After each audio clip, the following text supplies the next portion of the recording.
Hey everyone. Tonight we're plunging into the most bewildering, spine-chilling, and completely unexplained creatures that lurk in our planet's waters.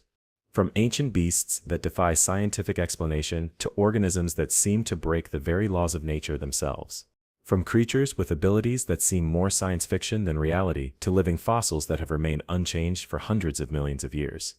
The ocean is home to over 80% of all life on Earth, yet we've identified less than one-third of the species that dwell in its mysterious depths. That means there are countless beings moving through the darkness right now, unknown to science, unnamed by humans, and unpredictable in ways that would make even the bravest marine biologist's skin crawl. So before we dive into these murky waters together, take a second to hit that like button and subscribe, but only if you're truly ready to confront the unknown with me. And drop a comment letting me know which part of the world you're watching from, and if there are any local water mysteries in your area.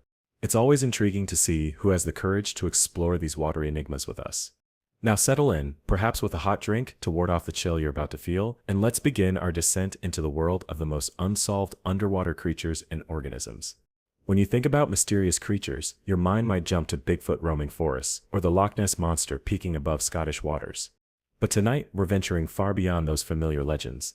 We're going to the places where light fades to nothing, where strange evolutionary paths have created beings that shouldn't exist, and where new species are discovered with such alarming regularity that scientists have stopped being surprised. The ocean isn't just a habitat.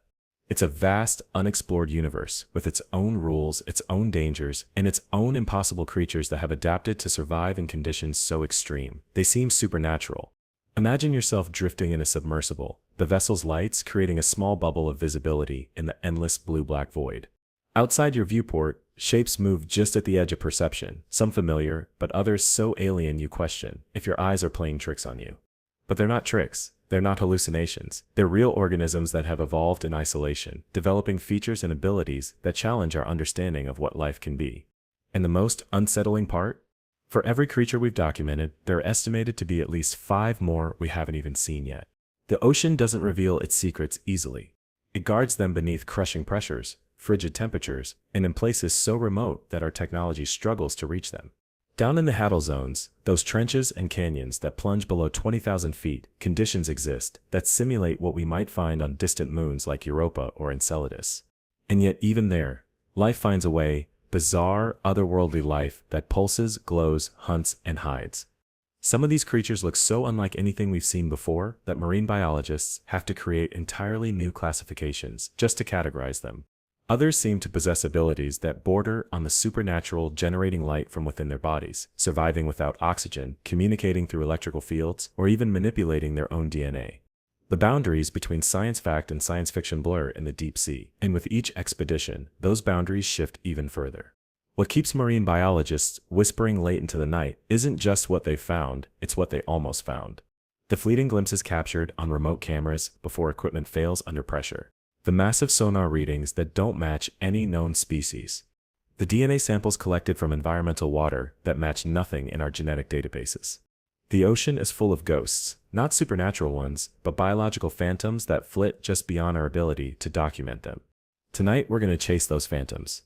We'll explore creatures so recently discovered that most people have never heard of them. Being so strange, they challenge our definition of life itself, and mysteries so profound they've become obsessions for the scientists trying to solve them. Because if you think you've seen strange, you haven't seen anything compared to what's swimming in the unexplored corners of our oceans right now. And perhaps the most disturbing thought of all?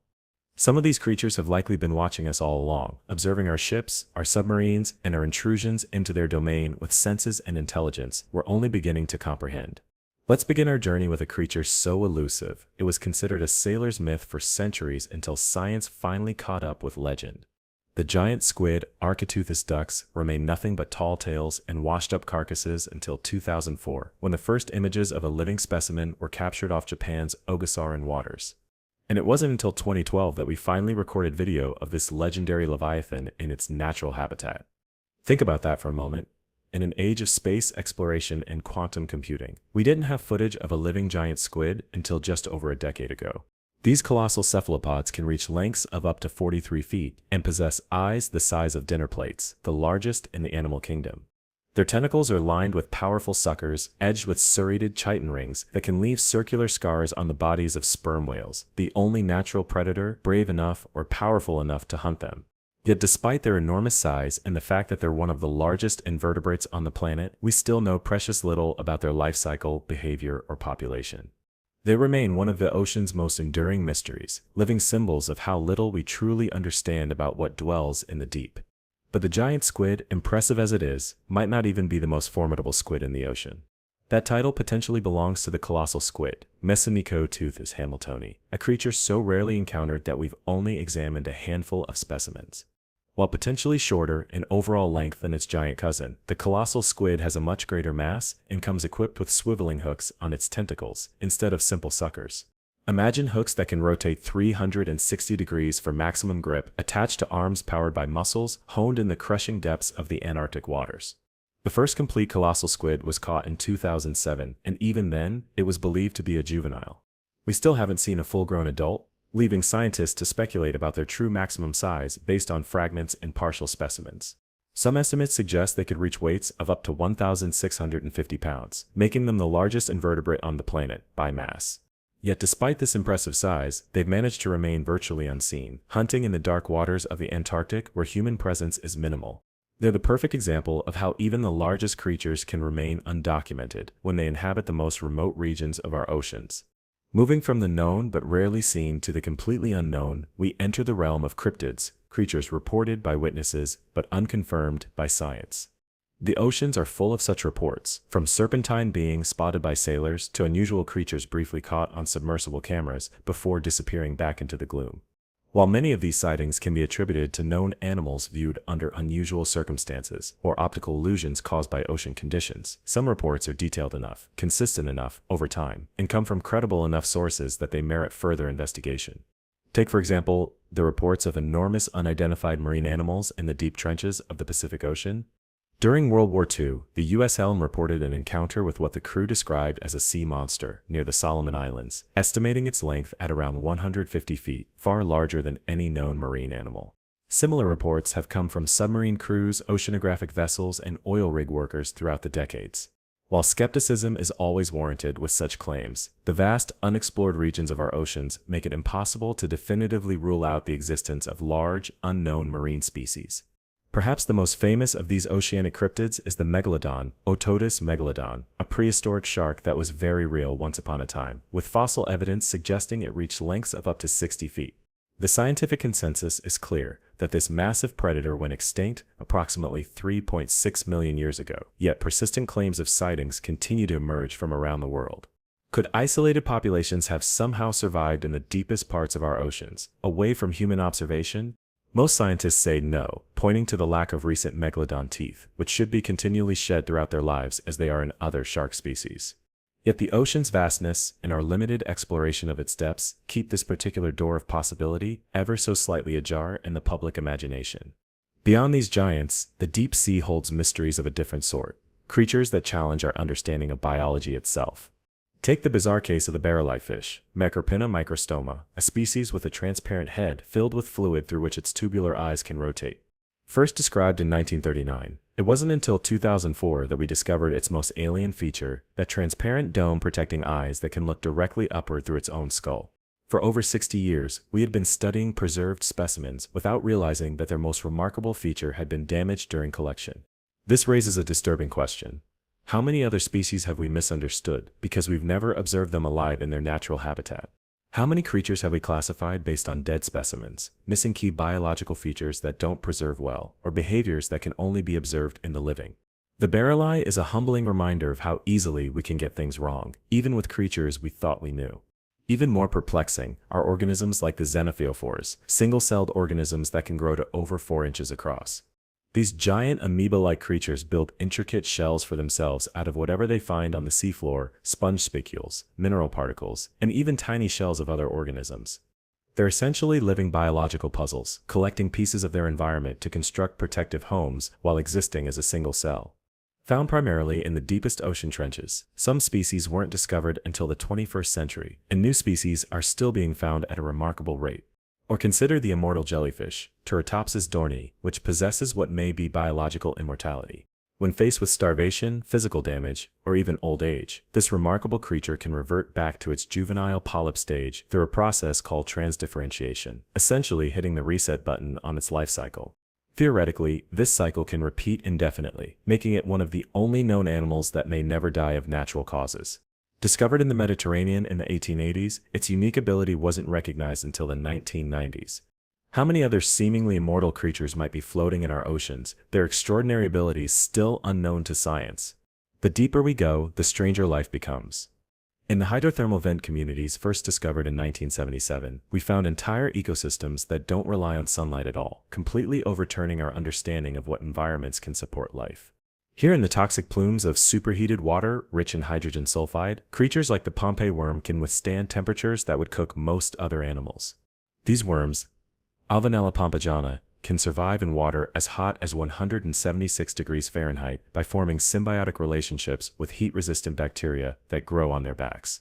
The discovery of these hydrothermal vent communities was so revolutionary that it forced scientists to reconsider where life might exist in our solar system and beyond.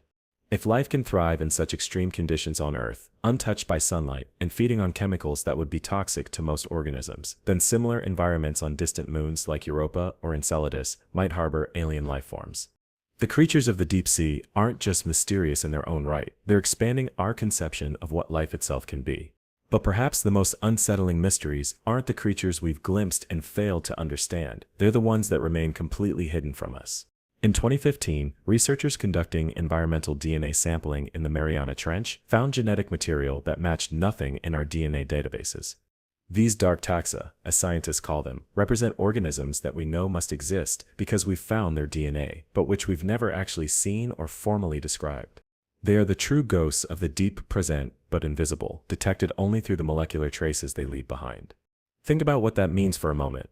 We are finding evidence of completely unknown forms of life, potentially entire branches of the tree of life that we've never observed, never classified, and never understood. The ocean depths might as well be another planet, with their own evolutionary history parallel to but separate from the familiar world of terrestrial life. And we're only just beginning to realize how extensive this shadow biosphere might be. As technology improves, allowing us to reach deeper and stay longer in these hostile environments, the rate of discovery is accelerating. New species are being found at such a pace that there's now a significant backlog in formally describing and naming them. It's estimated that we're discovering approximately 2,000 new marine species each year, and that rate shows no signs of slowing down. Yet even at this pace, it would take centuries to catalog all the life forms that currently exist in our oceans, and that's assuming we could access all the environments where they live. Some of the most tantalizing mysteries come from the mesopelagic zone, often called the ocean's twilight zone, where sunlight fades to nothing between 200 and 1,000 meters deep. This vast region may contain up to 90% of the world's fish biomass, yet it remains one of the least explored habitats on Earth. Recent studies using sonar have detected a mysterious deep scattering layer that rises toward the surface at night and descends again at dawn. While we know this layer consists of countless organisms moving in daily vertical migration, many of the specific creatures responsible remain unidentified. One of the strangest denizens of this twilight realm is the stoplight loosejaw, Malacosteus niger, a dragonfish with a truly alien adaptation. Unlike almost all other known organisms, it can produce red light, a wavelength that doesn't penetrate ocean water well and is invisible to most deep-sea creatures. This gives the stoplight loosejaw a secret wavelength for hunting, allowing it to illuminate prey with a light they cannot see. It's like having a flashlight that's invisible to everyone but you in an environment where everyone else is blind. Even more bizarrely, the loosejaw also has modified eyes that can detect this red light using a unique form of visual pigment, unlike anything found in other vertebrates. Some scientists believe this pigment may have been acquired through horizontal gene transfer from bacteria. Essentially, the fish may have incorporated genetic material from another organism to give itself this extraordinary ability. If confirmed, this would be one of the most remarkable cases of evolutionary adaptation ever discovered, blurring the lines between different forms of life. Then there's the gulper eel, Europharynx pelicanoides, with a mouth that can open wide enough to swallow prey larger than itself. Its body is mostly mouth, a massive maw supported by jawbones that are thin and fragile, connected by a series of folded skin and muscle that allows it to balloon outward when feeding. These creatures can stretch their mouths to accommodate prey 4 times larger than their standard body size, an adaptation so extreme it seems almost comical, until you realize how perfectly suited it is to an environment where meals are few and far between. Despite being first described in 1882, we captured the first footage of a live gulper eel's feeding behavior only in 2018. For over 130 years, this creature's extraordinary abilities were known only through theory and examination of preserved specimens. How many other remarkable adaptations remain undocumented because we simply haven't been able to observe deep-sea creatures in their natural environment? The gulf between what we know and what actually exists down there grows wider with each discovery. Among the most recently discovered and least understood organisms are those found in the hadal zones, the ocean trenches that plunge below 6,000 meters. These are the most inaccessible environments on Earth, where pressure exceeds 1,000 atmospheres and our most advanced technology struggles to function. Yet even here, in these crushing depths, life thrives in forms that stretch our imagination. Take the Mariana snailfish, Pseudoleparoswari, discovered in 2014 and formally described in 2017. Living at depths of up to 8,178 meters in the Mariana Trench, it's currently the deepest dwelling fish ever recorded. Its body is evolved to withstand pressures that would crush most submarine hulls, with cells containing special osmolytes that prevent proteins from being deformed under extreme pressure. Its bones are softened and its body largely gelatinous, adaptations that allow it to function where rigid structures would collapse. But what else might be down there, in trenches we've barely explored? The Mariana Trench alone is over 2,550 kilometers long, yet we've only examined a tiny fraction of it. Other hadal trenches, like the Philippine Trench or the Tonga Trench, have received even less attention. Each of these might harbor unique ecosystems with organisms that have evolved in isolation for millions of years, adapting to conditions so extreme they're almost beyond our comprehension. Perhaps the most disturbing possibility is that some of the ocean's greatest mysteries might be disappearing before we ever discover them. Climate change, ocean acidification, pollution, and overfishing are altering marine environments at an unprecedented rate. Species may be going extinct before we even know they exist, their unique adaptations and evolutionary innovations lost forever. It's a sobering thought that we might be losing answers to questions we haven't even thought to ask yet. The ocean's mysteries aren't confined to the deep, though. Even in shallower waters, creatures that defy easy explanation continue to surface. The discovery of the Indonesian coelacanth in 1997 proved that even large, distinct species can remain hidden in plain sight.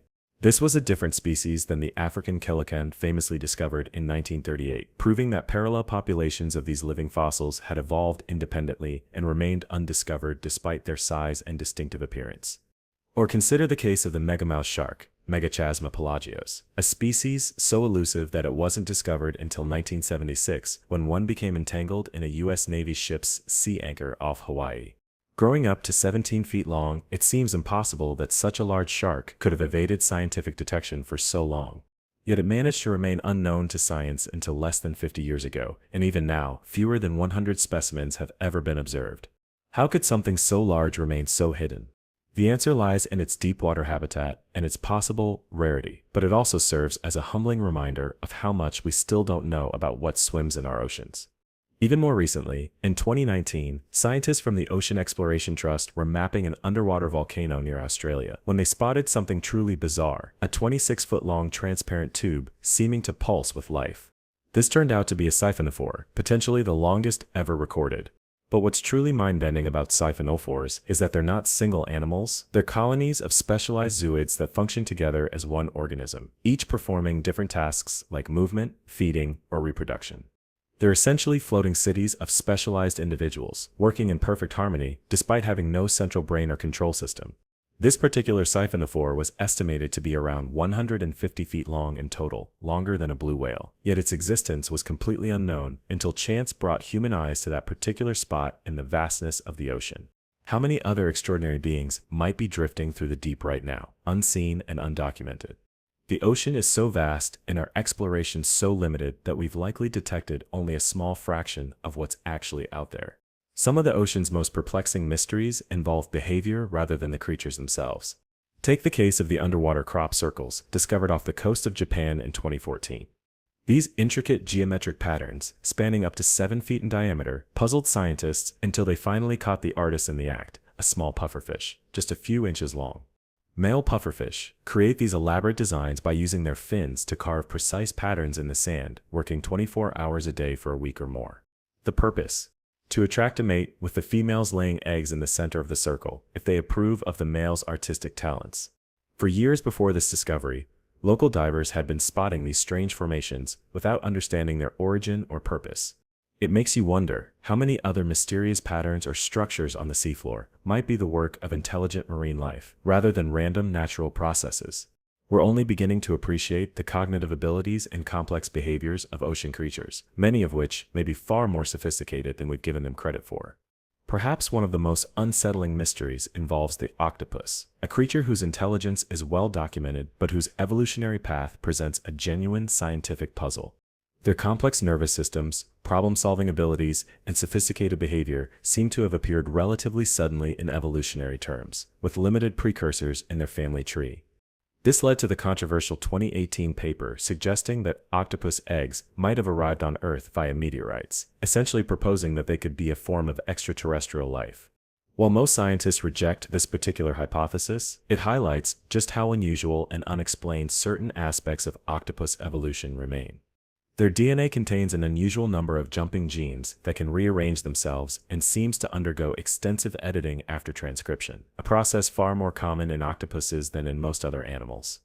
They can also alter their RNA to adapt to changing temperatures, a remarkable ability that allows them to acclimate to different environments without waiting for genetic mutations to occur over generations. These abilities are so unusual that they've led some researchers to suggest that the common ancestor of octopuses and other cephalopods might have incorporated foreign genetic material at some point in its evolutionary history, not from space, but possibly through some form of horizontal gene transfer here on Earth. Whatever the explanation, octopuses remain one of the ocean's most perplexing evolutionary stories, their intelligence and adaptability appearing almost out of nowhere in the fossil record. Even their behavior continues to surprise us. In 2017, scientists documented octopuses in Jervis Bay, Australia, gathering shells and debris to create a small village dubbed Octlantis. These supposedly solitary creatures were observed living together, communicating through color and pattern changes, and even evicting unwanted octopuses from the community. This discovery came just a few years after a similar site named Octopolis was found nearby, suggesting that social behavior in octopuses might be more common than previously thought. These discoveries overturned decades of scientific consensus about octopus behavior and raised disturbing questions about how much else we might have misunderstood about marine life. If we could be so wrong about creatures that live in relatively accessible shallow waters, what might we be missing about species that dwell in the darkest depths? The ocean seems determined to keep surprising us, challenging our assumptions, and forcing us to reconsider what we think we know. Speaking of challenging assumptions, let's talk about bioluminescence, the ability of organisms to produce their own light. While we've known about this phenomenon for centuries, we're still discovering new mechanisms and purposes for this ghostly glow. In the deep sea, an estimated 90% of creatures possess some form of bioluminescence, turning the abyssal darkness into a twilight realm of living light. But it's not just about producing light, it's about how that light is used. Some species, like the anglerfish, use luminescent lures to attract prey. Others, like certain squid, can eject glowing clouds to confuse predators, essentially creating biological smokescreens. Still others use patterns of light for communication, for recognizing members of their own species, or for attracting mates. One of the most recently discovered and least understood forms of marine bioluminescence is the phenomenon of milky seas, vast regions of ocean, sometimes covering thousands of square kilometers, that glow with a steady, ghostly light visible even from space. While sailors have reported these events for centuries, scientists only confirmed their existence via satellite imagery in 2005. The cause appears to be luminous bacteria working in concert, but why these massive blooms occur and how the bacteria synchronize their glow across such vast distances remains largely unexplained. Even more puzzling are the recent discoveries of creatures that can see without eyes. The sea urchin, for instance, lacks any obvious visual organs, yet can detect light and shadows across its entire body. Research published in 2018 revealed that sea urchins use their entire skeleton as a compound eye, with each of their protruding spines functioning as a primitive lens. Their bodies are essentially covered in thousands of primitive eyes, giving them 360-degree vision without any recognizable visual organs. This discovery forces us to reconsider what an eye even is, and raises disturbing questions about how many other creatures might be watching us in ways we haven't recognized. If something as familiar as a sea urchin can hide such an alien sensory system in plain sight, what other forms of perception might exist in the depths that we haven't even begun to understand? The ocean may be full of creatures sensing their environment, and us, through mechanisms completely foreign to our understanding of biology. Then there's the mystery of collective intelligence in the ocean. Fish schools, for instance, can respond to threats with nearly instantaneous coordination, changing direction, as if they share a single mind. Recent research suggests that this isn't just simple mimicry of neighbors, there appears to be information transfer across the entire group at speeds faster than could be explained by visual cues alone. Some marine biologists now suspect that electrical fields, pressure waves, or other mechanisms we don't fully understand might allow for rapid communication across large groups of marine animals. These collective behaviors sometimes appear so coordinated that they seem to display a form of emergent intelligence, a group mind that exists not within any individual creature, but in the connections between them. It's a form of consciousness, so different from our own that we might not even recognize it as such if we encountered it. This brings us to one of the most profound mysteries of the ocean, the intelligence of cetaceans, particularly dolphins and whales. We know these animals have large, complex brains and sophisticated social structures. We know they communicate using intricate vocalizations that appear to have syntactic structure. Some species, like the sperm whale, have brain regions dedicated to social cognition that are proportionally larger than the corresponding regions in human brains. Yet despite decades of research, we've made remarkably little progress in understanding cetacean communication or cognition. We can't translate their vocalizations. We can't determine the limits of their memory or problem-solving abilities. We don't know if they have something analogous to language or abstract thought. In essence, we share our planet with potentially intelligent beings that we can barely communicate with, despite our best efforts. This is perhaps the most unsettling mystery of all, that there might be minds in the ocean with their own form of intelligence, their own consciousness, their own subjective experience of the world, and we have almost no access to what that experience might be like. They remain fundamentally alien to us, despite living on the same planet. The philosopher Thomas Nagel famously asked, "What is it like to be a bat?"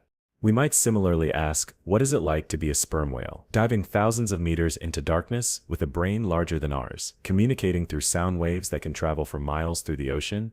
We may never know, but recent research has revealed just how sophisticated their social structures can be. Sperm whales, for instance, appear to organize themselves into clan-like structures with distinct vocal dialects that are passed down culturally rather than genetically. Different clans have different hunting techniques, different social norms, and different communication patterns, essentially different cultures. And these cultures can persist for generations, with young whales learning the specific traditions of their clan from older members. This cultural transmission extends to other cetacean species as well. In 2018, researchers documented humpback whales teaching each other new hunting techniques, specifically a method called lobtail feeding, that spread through the population over a period of years. This kind of cultural evolution was once thought to be uniquely human, but we now know it exists in other species, particularly those with complex social structures and large brains. Perhaps the greatest mystery isn't what strange creatures might lurk in the unexplored depths, but rather how much intelligence and awareness might exist in species we've been observing for centuries without fully understanding. The alien minds we seek might not be in distant space, but here in Earth's oceans, thinking thoughts we cannot comprehend and experiencing the world in ways fundamentally different from our own. Let's shift our focus now to some of the newest discoveries, creatures found so recently that most people haven't heard of them yet. In 2019, researchers exploring the undersea mountains of the Pacific Remote Islands Marine National Monument discovered what they called sea pork, an unknown gelatinous organism that doesn't match any known species. Despite extensive testing, scientists still haven't been able to definitively identify this strange life form, which resembles a rubbery blob with a consistency somewhere between jelly and cartilage. Or consider the case of the faceless fish, rediscovered in 2017 off the coast of Australia after not being seen for over a century. This bizarre creature, Typholonus nasus, lacks visible eyes and has its mouth located on the underside of its body, giving it the appearance of having no face at all. Living at depths of around 4,000 meters, it's adapted to an environment of perpetual darkness where eyes would serve little purpose. Despite being first described in 1878, almost nothing is known about its behavior, reproduction, or life cycle. Even in areas we thought were well explored, new discoveries continue to emerge. In 2016, a new species of sea dragon, the ruby sea dragon, was identified off the coast of Western Australia. Unlike its two known relatives, the leafy sea dragon and the common sea dragon, this new species lacks the elaborate appendages used for camouflage and instead relies on its deep red coloration to blend into the darker waters where it lives. For a century, we thought there were only two species of sea dragon in the world. We were wrong. This pattern repeats itself across marine ecosystems. In 2020, researchers announced the discovery of a new species of walking shark near Papua New Guinea, the ninth such species identified since 2008. These sharks use their fins to walk along the seafloor, navigating complex coral reef environments in search of prey. The fact that we're still finding new shark species, especially ones with such distinctive behavior, highlights just how incomplete our understanding of marine life remains. Even more startling was the 2021 discovery of what may be the longest animal ever recorded, a giant siphonophore whose outer ring was estimated to be 47 meters in diameter. Found during an expedition to underwater canyons near Australia, this colonial organism consists of millions of individual zooids working together as a single entity. The discovery was made using remote-operated vehicles, ROVs, exploring at depths greater than most human divers could reach, underscoring how technology is opening up new frontiers for marine discovery. But for every creature we document, countless others remain hidden. A 2022 paper in the journal Marine Biodiversity suggested that we formally described less than 20% of marine species, with estimates of the total number ranging from 700,000 to over 2 million. At our current pace of discovery, it would take centuries to catalog them all, and that's assuming we could access all the habitats where they live, which we currently cannot. Some of these undiscovered species may be right under our noses. In 2019, a new species of giant isopod was discovered in the Gulf of Mexico, despite extensive human activity in the region for decades. These cockroach-like crustaceans can grow to the size of a house cat, and had managed to remain undetected despite their size and the relative accessibility of their habitat. If creatures this large can escape notice in an area as well studied as the Gulf of Mexico, what might exist in the vast unexplored regions of our oceans? Even more bizarre are the creatures found in isolated underwater caves and sinkholes, where evolution has taken strange and unexpected turns. In Mexico's Yucatan Peninsula, cave diving explorers continue to discover new species in the region's extensive cenote system. These isolated environments have produced creatures like the remipede, a venomous crustacean that injects a complex neurotoxin into its prey, liquefying their insides before sucking them out. Essentially, an underwater cave-dwelling vampire. First discovered in 1980, remipedes represent an ancient lineage that has evolved in isolation for millions of years, developing hunting strategies and venom, unlike anything seen in their surface-dwelling relatives. Their discovery was so significant that scientists had to create an entirely new class to classify them, the first new class of crustaceans to be described since 1955. They're living fossils, glimpses of evolutionary paths that diverge from the mainstream hundreds of millions of years ago. Equally mysterious are the creatures of the deep-sea benthoses, the seafloor environment that covers more than half of Earth's surface yet remains largely unexplored. Here, in the accumulated sediment that blankets the abyssal plains, live countless organisms that have adapted to a world of near-freezing temperatures, crushing pressure, and extreme food scarcity. One of the strangest denizens of this realm is the sea toad or coffin fish, a type of anglerfish that uses modified fins to walk across the seafloor. With a mouth that can expand to swallow prey nearly as large as itself, and a fishing lure that glows with bioluminescence, this bizarre creature seems like something from a nightmare. Yet it's perfectly adapted to its environment, where food is so scarce that the ability to consume large meals when they're available is essential for survival. Then there are the giant isopods, oversized relatives of the common woodlouse that can grow up to 50 centimeters in length. These enormous crustaceans are scavengers, feeding on whatever organic material falls from above, whale carcasses, dead fish, or any other source of nutrition in an environment where food is precious and rare. Their giant size is believed to be an adaptation to the limited food resources of the deep sea, allowing them to go months or even years between meals. Recent research has shown that these creatures can enter a state of torpor when food is scarce, slowing their metabolism to survive extended periods of starvation. A specimen kept in captivity at a Japanese aquarium famously went over 5 years without eating before finally accepting food.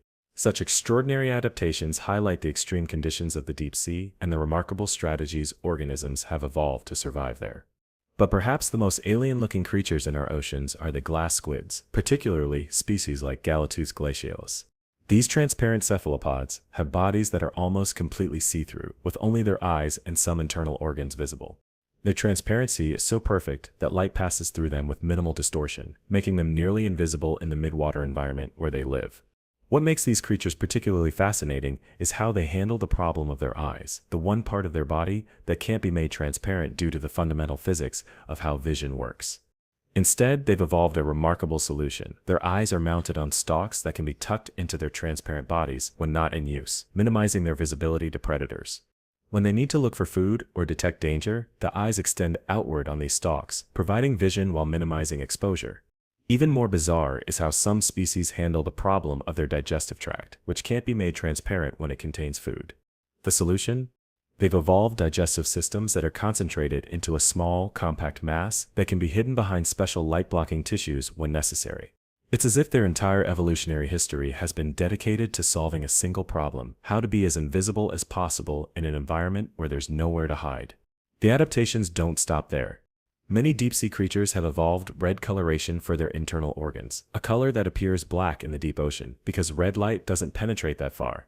Others have developed bioluminescent countershading on their undersides, producing light that matches the faint glow from the surface far above, erasing their silhouettes when seen from below. These adaptations are so sophisticated, so perfectly tuned to their environment, that they seem almost engineered rather than evolved. Yet they're the product of millions of years of natural selection in an environment that remains largely alien to human experience. They remind us that evolution can produce solutions to problems that we might never have imagined, creating organisms that function in ways that challenge our understanding of what life can be. Among the most recently discovered and least understood ocean mysteries are the deep-sea gardens found in submarine canyons and on seamounts. These underwater oases are home to dense collections of coral, sponges, and other sessile organisms that create complex three-dimensional habitats in what would otherwise be relatively featureless terrain. Some of these deep-sea corals are among the oldest living organisms on Earth, with individual colonies estimated to be over 4,000 years old. What's particularly puzzling about these communities is how they sustain themselves in environments with so little apparent food. Recent research suggests complex interactions between ocean currents, seamount topography, and organic material falling from above create localized areas of relative abundance in the generally food-poor deep sea. These underwater gardens then become hotspots of biodiversity, supporting specialized creatures found nowhere else on Earth. One of the most spectacular examples was discovered in 2018 in the Atacama Trench off the coast of Chile, where scientists found massive colonies of over 100 million fish nests belonging to the Jonas icefish. These nests stretch for miles across the seafloor, with the males guarding the eggs in one of the largest breeding colonies ever discovered. Despite the area being relatively well studied, this enormous congregation of life had remained completely unknown until ROVs happened to pass directly over it. This discovery raises disturbing questions about how many other massive biological phenomena might exist in our oceans, unseen and undocumented, simply because we haven't happened to look in exactly the right place at the right time. The ocean is so vast and our exploration so limited that chance plays an enormous role in what we find and what remains hidden. Even in areas we've studied extensively, new discoveries continue to challenge our understanding. Take the case of the Blue Hole off the coast of Belize, a massive underwater sinkhole that attracts divers and tourists from around the world. Despite decades of exploration, a 2018 expedition discovered previously unknown features and potentially new species living in its depths. Even this relatively accessible and famous site still holds secrets waiting to be revealed. Or consider the White Shark Cafe, a remote area in the Pacific Ocean between Baja California and Hawaii, where great white sharks gather in large numbers, for reasons that remain mysterious until recently. Satellite tracking revealed that sharks from all over the North Pacific converge on this seemingly empty region of ocean each spring, but it wasn't until a 2018 expedition that scientists began to understand why. The area turns out to be a previously unknown feeding and possibly mating ground, where deep diving behaviors suggest the sharks are feeding on the abundant squid and fish of the deep scattering layer. For decades, we had no idea this gathering was occurring, despite it involving one of the ocean's most iconic and studied predators. It was only through advances in satellite tagging technology that we began to unravel this particular mystery. This pattern of discovering major biological phenomena hiding in plain sight repeats itself throughout marine science. In 2020, researchers announced the discovery of an entirely new whale song in the Indian Ocean, one that doesn't match any known species. Whether this represents a previously unknown whale species or a regional dialect of a known whale remains unclear, but it highlights how even the vocalizations of the ocean's largest inhabitants can remain undetected and unclassified. Similarly, the 2021 description of a new species of beaked whale, Mesoplodon U, from specimens that had washed ashore over several decades, shows that even large marine mammals can escape scientific detection. Beaked whales are notorious for being difficult to study. They dive deep and spend very little time at the surface, but the fact that an entire species of large mammal could remain formally undescribed until the 21st century is a sobering reminder of the limits of our knowledge. Some of the ocean's most persistent mysteries involve phenomena rather than specific creatures. The so-called bio-duck sound, for instance, puzzled researchers for decades after first being recorded by submarine crews in the 1960s. These strange rhythmic pulses, resembling a duck's quack, were heard throughout the Southern Ocean, but remained unexplained until 2014, when they were finally traced to minke whales. For over 50 years, scientists had been recording these sounds without knowing what was making them. Even more mysterious are the various unidentified sounds recorded by underwater microphones, hydrophones around the world. From the famous bloop, an ultra-low-frequency sound detected in 1997 that was louder than any known animal call, to the upsweep, a sound that's been detected seasonally since 1991, the ocean is filled with acoustic phenomena that defy easy explanation. While many of these have eventually been attributed to icebergs calving or underwater volcanic activity, others remain unexplained, raising the possibility of unknown creatures or geological processes. The challenges of deep-sea exploration mean that many of these mysteries may persist for decades or even centuries to come. The equipment needed to withstand the crushing pressures of the deep ocean is expensive and specialized. Remote-operated vehicles, ROVs and autonomous underwater vehicles, AUVs, have dramatically expanded our capabilities, but they still represent a tiny presence in the vast expanse of the global ocean. Consider that the Challenger, deep in the Mariana Trench, the deepest known point in Earth's oceans, at approximately 10,935 meters, has been visited by humans only a handful of times. More people have walked on the surface of the moon than have descended to the deepest part of our own planet. This extreme environment, with pressures exceeding 1,000 atmospheres, remains one of the least explored habitats on Earth, despite being relatively close to human population centers compared to distant space. What makes deep-sea exploration particularly challenging is that organisms often don't survive the journey to the surface. The changes in pressure, temperature, and light can damage or destroy delicate deep-sea creatures before scientists can study them properly. This means that many species are known only from partial specimens or from brief glimpses captured by cameras before they retreat back into the darkness. Recent advances in preservation techniques and in situ observation technologies are beginning to address this problem, but we're still in the early stages of developing methods that can capture the full diversity and behavior of deep-sea life. Each new technology, from pressure-maintaining collection chambers to soft robotic manipulators designed to handle delicate organisms, opens up new possibilities for discovery. But perhaps the most exciting developments come from environmental DNA, eDNA sampling, which allows scientists to detect the genetic traces of organisms without ever seeing them directly. By collecting water samples and analyzing them for DNA fragments shed by passing creatures, researchers can identify species that have recently been in the area, including those too elusive, too small, or too rare to be observed directly. This technique has already revealed the presence of numerous dark taxa organisms known only from their genetic signatures, without any physical specimens or direct observations. Some of these may represent entirely new branches of the tree of life, forms so different from known organisms that we have no frame of reference for what they might look like or how they might behave. The ocean, it seems, is full of ghosts, biological entities that we can detect through their genetic or acoustic signatures, but cannot see or touch. They exist on the periphery of our scientific understanding, challenging our conception of what constitutes knowledge or discovery. Can we claim to have discovered a species if we've never actually seen it, but only detected traces of its existence? These philosophical questions become practical concerns when trying to catalog and protect biodiversity that we can barely perceive. As technology improves, the rate of marine discovery continues to accelerate. The Census of Marine Life, a decade-long international effort completed in 2010, described over 6,000 potentially new species and helped establish a baseline for our understanding of ocean biodiversity. Yet even this massive undertaking likely captured only a small fraction of what actually exists in our oceans. The challenge is not just one of exploration, but also of classification and understanding.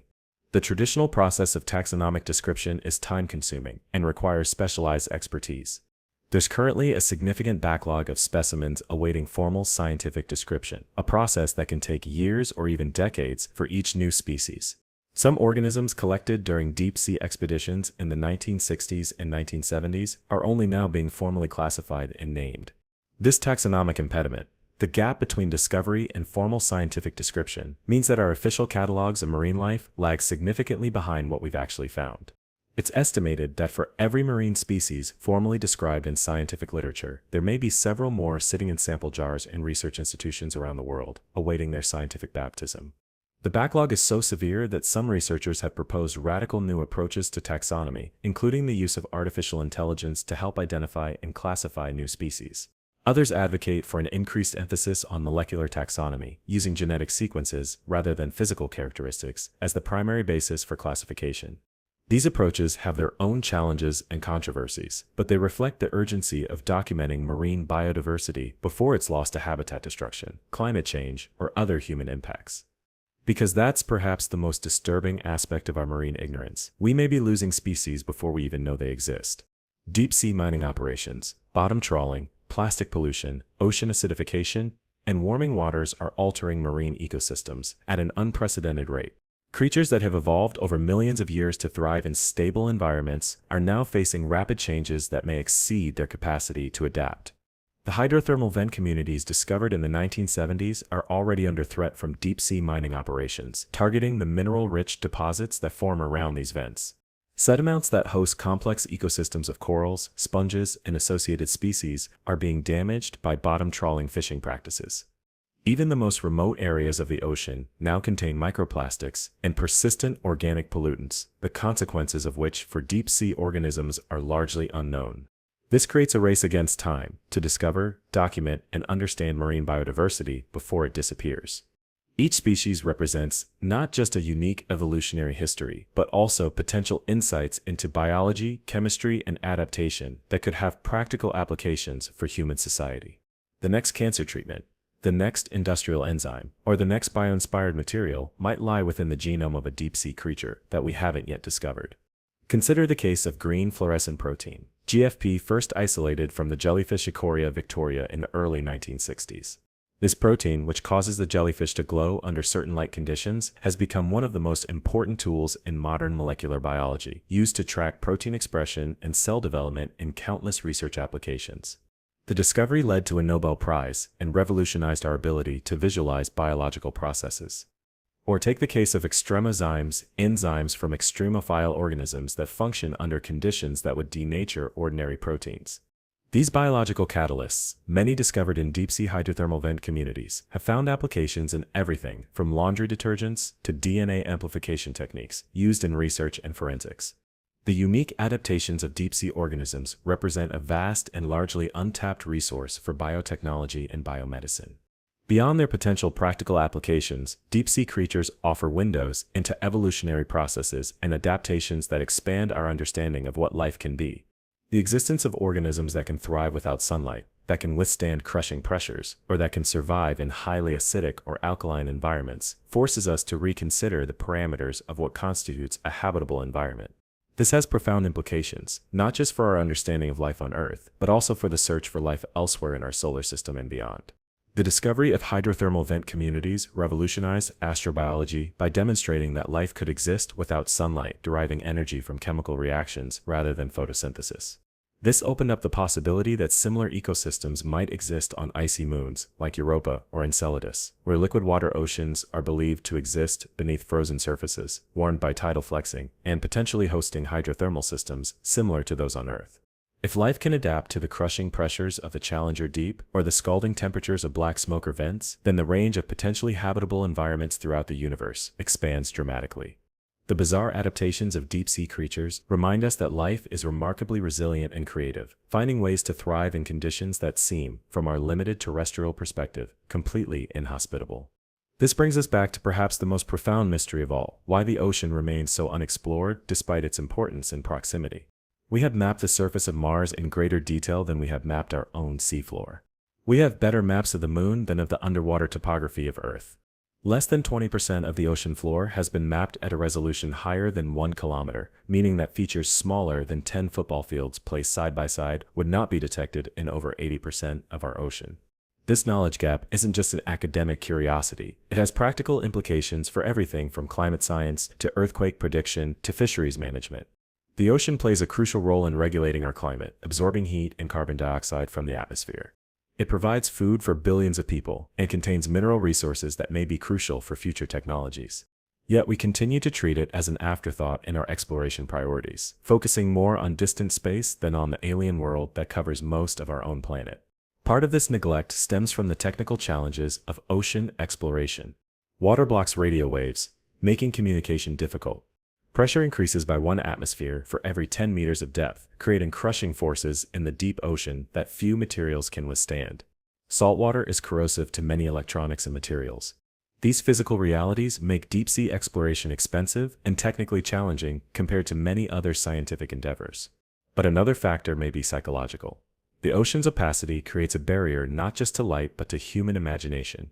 We cannot see into its depths from the surface, cannot observe its wonders without specialized equipment and expeditions. This out-of-sight, out-of-mind quality has perhaps contributed to our collective neglect of ocean exploration and conservation. Yet the ocean's mysteries call to us, beckoning with promises of discovery and wonder. Each expedition, each new technology, each creative approach to marine science reveals more of the extraordinary world that exists beneath the waves. From the smallest microbes to the largest whales, from the shallowest tide pools to the deepest trenches, the ocean remains Earth's greatest frontier of discovery. The creatures we've discussed tonight, from the giant squid to the immortal jellyfish, from the barrel-eye fish to the colossal isopods, represent just a tiny fraction of the biodiversity that exists in our oceans. They are windows into an alien world that exists alongside our own, a parallel evolutionary history that has produced forms of life so different from terrestrial organisms that they challenge our understanding of biology itself. As we conclude our journey through the ocean's mysteries, consider this sobering thought. Every cubic meter of seawater contains millions of viruses, thousands of bacteria, and hundreds of microscopic eukaryotes, many of which remain unclassified and unstudied. Every scoop of deep-sea sediment contains countless organisms, some representing lineages that diverged from familiar life forms hundreds of millions of years ago. Every unexplored seamount, every unvisited trench, every unmapped region of the abyssal plain likely harbors species that have never been seen by human eyes. The ocean is not just a place of mystery, it is the greatest repository of undiscovered life on our planet. It is a reminder of how little we truly know about our own world, how much remains to be discovered, classified, understood. In an age when we can send robots to Mars and telescopes to the edge of the observable universe, the depths of our own oceans remain tantalizingly, disturbingly unexplored. So the next time you stand at the edge of the sea, looking out over those seemingly peaceful waters, remember what lies beneath.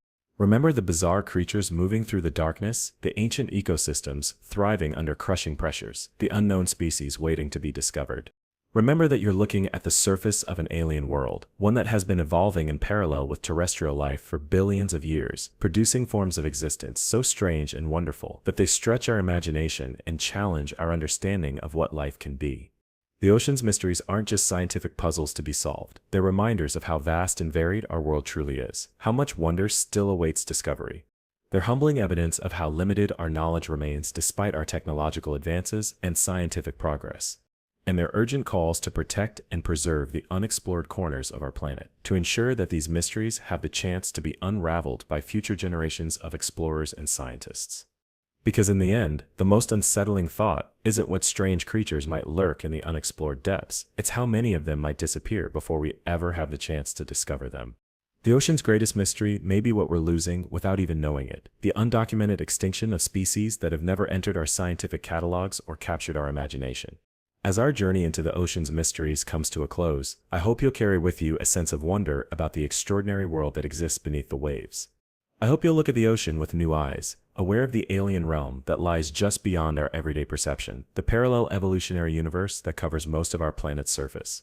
And perhaps most importantly, I hope you'll join me in advocating for greater exploration and protection of our oceans, for more research into the strange and wonderful creatures that call the deep sea home.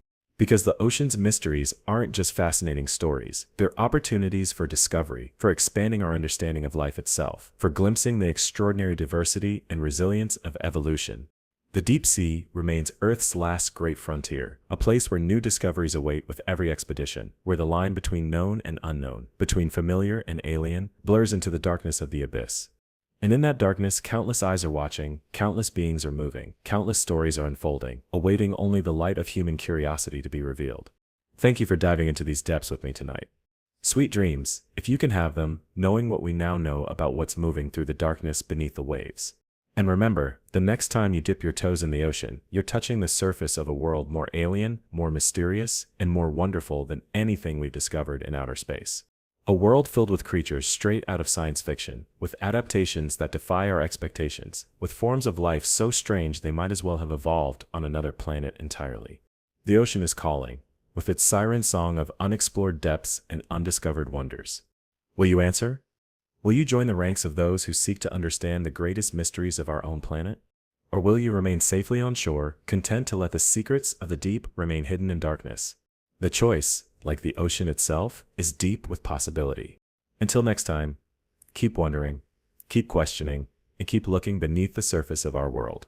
Because the greatest mysteries aren't in distant space or parallel dimensions, they're right here, in the alien world that covers over 70% of our planet, an alien world that we're only just beginning to explore.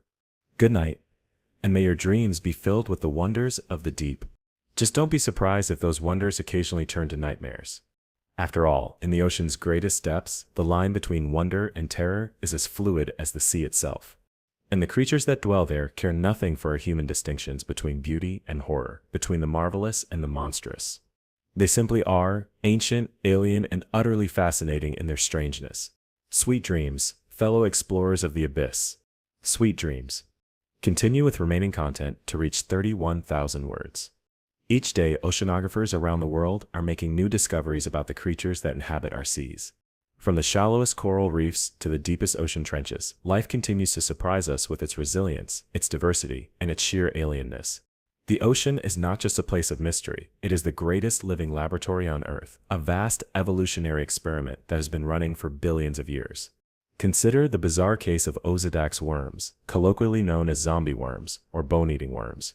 These strange creatures were only discovered in 2002 when scientists observed them feasting on a whale carcass in Monterey Bay. What makes these worms particularly unusual is that they have no mouths or digestive systems. Instead, they extend root-like structures into bones, secreting acid to dissolve the bone material and absorb the nutrients. The females can grow up to 7 centimeters long, while the males are microscopic and live inside the females' bodies, as what scientists call dwarf males. This extraordinary adaptation, evolving to specifically consume whale bones on the seafloor, highlights how specialized and strange deep-sea creatures can be. For millions of years, these worms have been recycling the remains of marine mammals, playing a crucial role in deep-sea ecosystems that we didn't even know existed until the 21st century.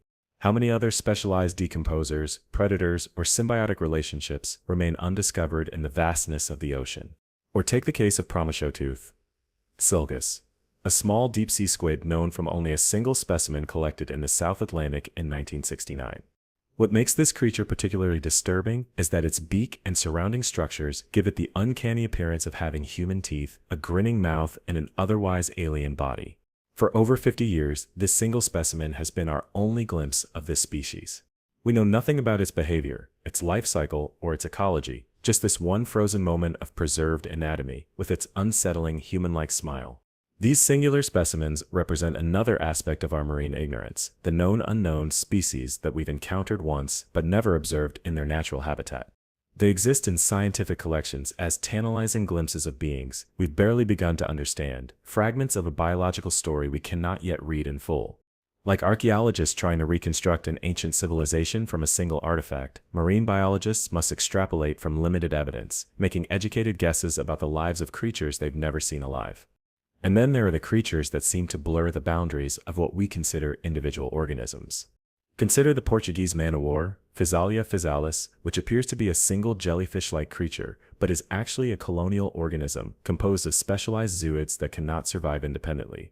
These zooids are genetically identical but perform different functions. Some form the float, others form the tentacles, others handle digestion or reproduction. It's less an individual animal than a floating cooperative, a collection of specialized bodies working together as a single entity. This colonial lifestyle reaches its most extreme form in creatures like the pyrosomes, floating colonies that can reach lengths of up to 60 feet and are made up of thousands of individual zooids. Each zooid is a tiny filter-feeding organism, but together they form a hollow tube that can propel itself through the water and even produce its own light through bioluminescence. These massive colonies behave in many ways like single organisms, responding collectively to stimuli and coordinating their activities without any central nervous system. Such colonial lifestyles challenge our conception of what constitutes an individual organism and raise fascinating questions about the nature of consciousness and identity. If a pyrosome colony has no central brain yet responds as a coordinated whole, where does its self reside? Is it many organisms or one? These philosophical questions emerge directly from the bizarre biology of ocean creatures, forcing us to reconsider our most basic assumptions about life. Even more challenging to our understanding of individuality are the oceanic slime molds, particularly the plasmodial slime molds that can exist either as single-celled amoeba-like organisms or as massive multicellular structures when food is scarce. These organisms essentially oscillate between being many and being one, transforming their entire body plan and lifestyle in response to environmental conditions. They represent a completely different solution to the challenges of survival than the standard evolutionary path of a permanent multicellularity that led to animals like ourselves. Some marine organisms challenge not just our concept of individuality, but our understanding of mortality itself. The immortal jellyfish, Turritopsis darnay, which we mentioned earlier, can revert from its adult medusa stage back to its juvenile polyp stage through cellular transdifferentiation, essentially reversing its life cycle when faced with environmental stress or physical damage. Theoretically, this process can repeat indefinitely, allowing the jellyfish to avoid death from old age, though predation and disease still take their toll. This biological immortality raises profound questions about aging and death. If some creatures have evolved ways to reset their biological clocks, why haven't others? What evolutionary pressures lead to aging and death in most species but is selected for potential immortality in others? The immortal jellyfish doesn't just represent a biological curiosity. It offers potential insights into the fundamental mechanisms of aging and cellular regeneration that could have implications for human medicine. Speaking of regeneration, the ocean is home to some of the most remarkable examples of this ability in the animal kingdom. Sea stars can regenerate entire bodies from a single arm, provided it contains a portion of the central disc. Some species of sea cucumbers can expel their internal organs when threatened, only to regrow them later. Certain flatworms can be cut into dozens of pieces, with each piece growing into a complete new worm. These regenerative abilities far exceed anything found in mammals and have made marine organisms important models for studying tissue regeneration and stem cell biology. The mechanisms that allow a sea star to regrow a complex limb, complete with nervous system, musculature, and sensory organs, might someday help us develop better treatments for human injuries and degenerative diseases. Once again, the strange adaptations of marine life offer not just scientific curiosities, but potential benefits for human health and medicine. But not all marine mysteries involve strange adaptations or bizarre body plans. Some of the most profound enigmas concern behavior, complex activities that we're only beginning to document and understand. Take the case of tool use in octopuses, particularly the veined octopus Amphioctopus marginatus, observed carrying coconut shell halves as portable shelters. These octopuses collect the shells, clean them out, and carry them around the seafloor, assembling them into protective shelters when needed. This behavior meets all the criteria for tool use. The octopus selects an appropriate object from its environment, prepares it, carries it for future use, and then employs it in a way that provides a benefit. What makes this particularly remarkable is that tool use was long thought to be the exclusive domain of vertebrates, particularly mammals and birds. The discovery of tool use in octopuses suggests that complex cognitive abilities can evolve independently in very different evolutionary lineages, raising fascinating questions about the nature of intelligence and its various forms. Even more intriguing are recent observations of apparent cultural transmission in octopuses. In 2018, researchers documented octopuses at a site off the coast of Australia, collecting discarded bottles and shells to create a small city dubbed Octalantis. Multiple octopuses were observed using the site, suggesting that this behavior might be learned and passed between individuals, rather than being purely instinctive. If confirmed, this would represent a form of cultural evolution and a lineage very distant from our own, with a nervous system organized in fundamentally different ways from vertebrate brains. These discoveries force us to reconsider our anthropocentric view of intelligence and culture. If creatures as evolutionarily distant from us as octopuses can develop complex behaviors, tool use, and potentially cultural transmission, then intelligence is not a single evolutionary pinnacle that humans alone have scaled. Rather, it represents a range of cognitive adaptations that have evolved multiple times in different lineages for different purposes. The alien intelligence of the octopus offers a window into how minds can develop along completely different pathways than our own. This brings us to one of the most profound mysteries of marine life, the cognitive worlds of creatures so different from ourselves that we can barely imagine their subjective experience. Consider the mantis shrimp, with its extraordinarily complex visual system. While humans have 3 types of color-receptive cones in our eyes, mantis shrimp have 16 different photoreceptor types, allowing them to see ultraviolet light, polarized light, and potentially colors that we cannot even conceptualize. Their visual world is so different from our own that scientists struggle to describe what their subjective experience might be like. Do they perceive a richer, more varied palette of colors than we can imagine? Or do they process this information in a completely different way, extracting features from their environment that our brains aren't wired to comprehend? We may never know, but the very existence of such alien sensory systems reminds us of how limited our own perception of the world can be. Similarly, the electrical sense of sharks and rays allows them to detect the minute electrical fields generated by the muscle contractions of other animals, essentially giving them the ability to see hidden prey and navigate using Earth's magnetic field. This sense, completely absent in humans, provides these predators with information about their environment that we can only approximate through technology. Their perceptual world contains dimensions of experience that we can measure but never directly perceive. Or consider the distributed nervous system of jellyfish, with their net-like arrangement of neurons that bears little resemblance to the centralized brains of vertebrates. Despite this radically different neural architecture, they can perform complex behaviors, respond to environmental stimuli, and in some species, even learn from experience. What is this subjective experience of a creature with a nervous system, so unlike our own? Does consciousness require a centralized brain, or might it take forms so different from human awareness that we fail to recognize them? These questions aren't merely philosophical, they have practical implications for how we understand and interact with marine life. If creatures like octopuses, mantis shrimp, or even fish have forms of cognition and sentience that we've historically underestimated, then our ethical responsibilities toward them may need reconsideration. The alien minds of the ocean challenge not just our scientific understanding, but our moral frameworks as well.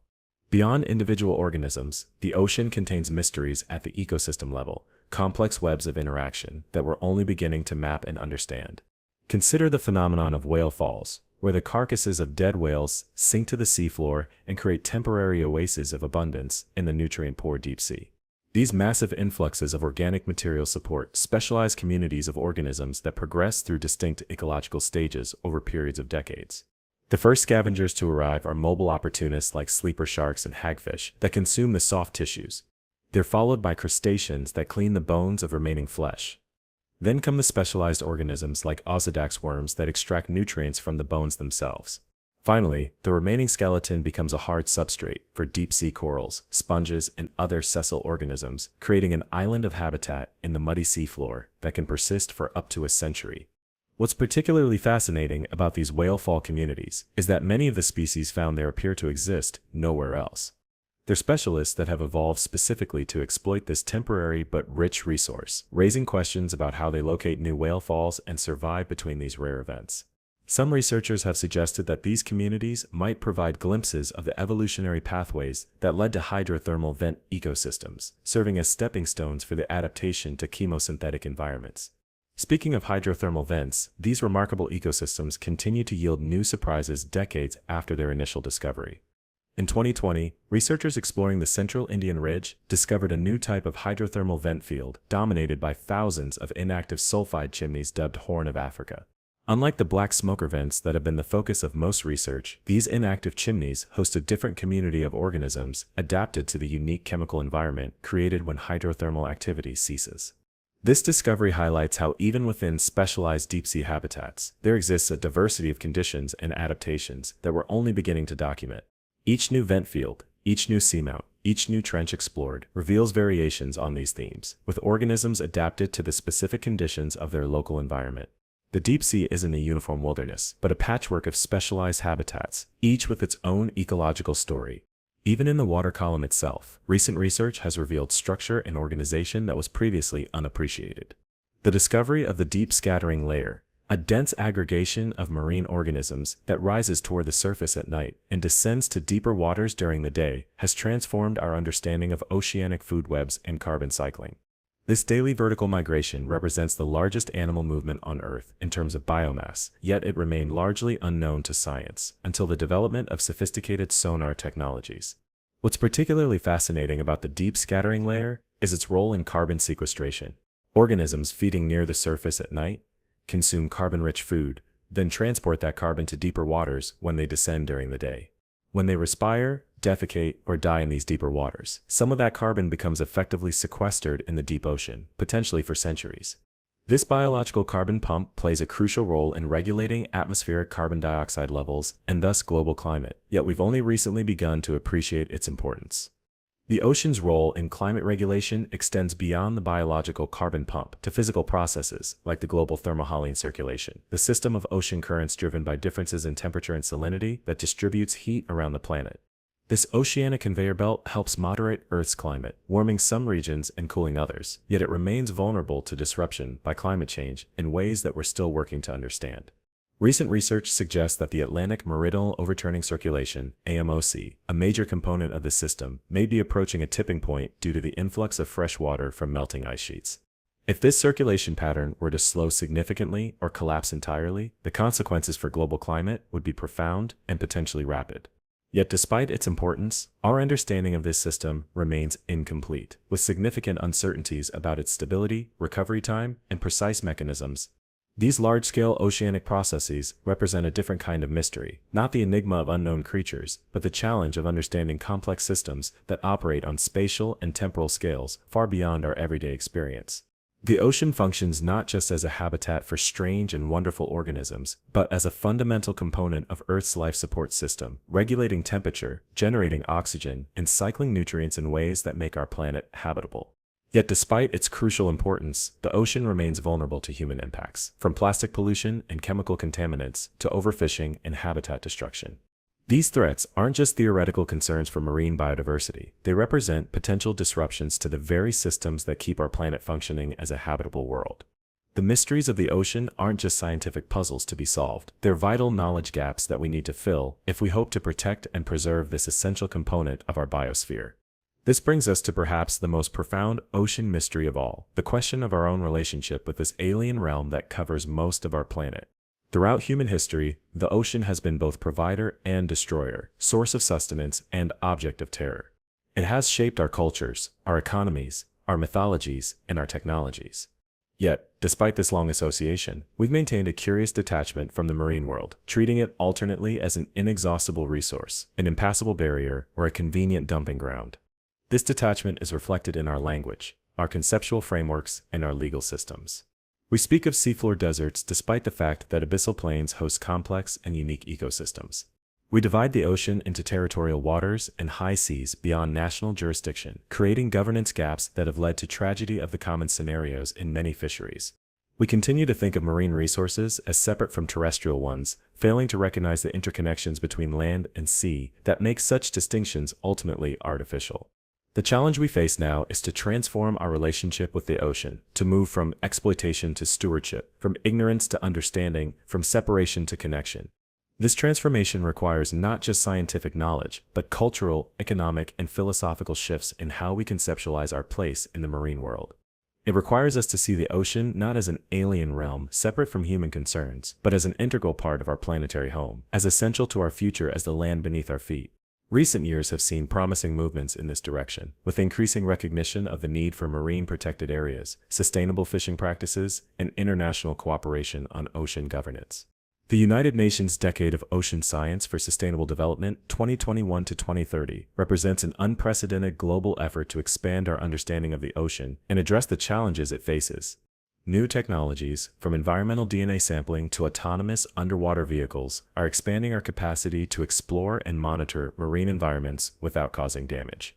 But perhaps the most important shift is the growing public awareness of and fascination with ocean mysteries.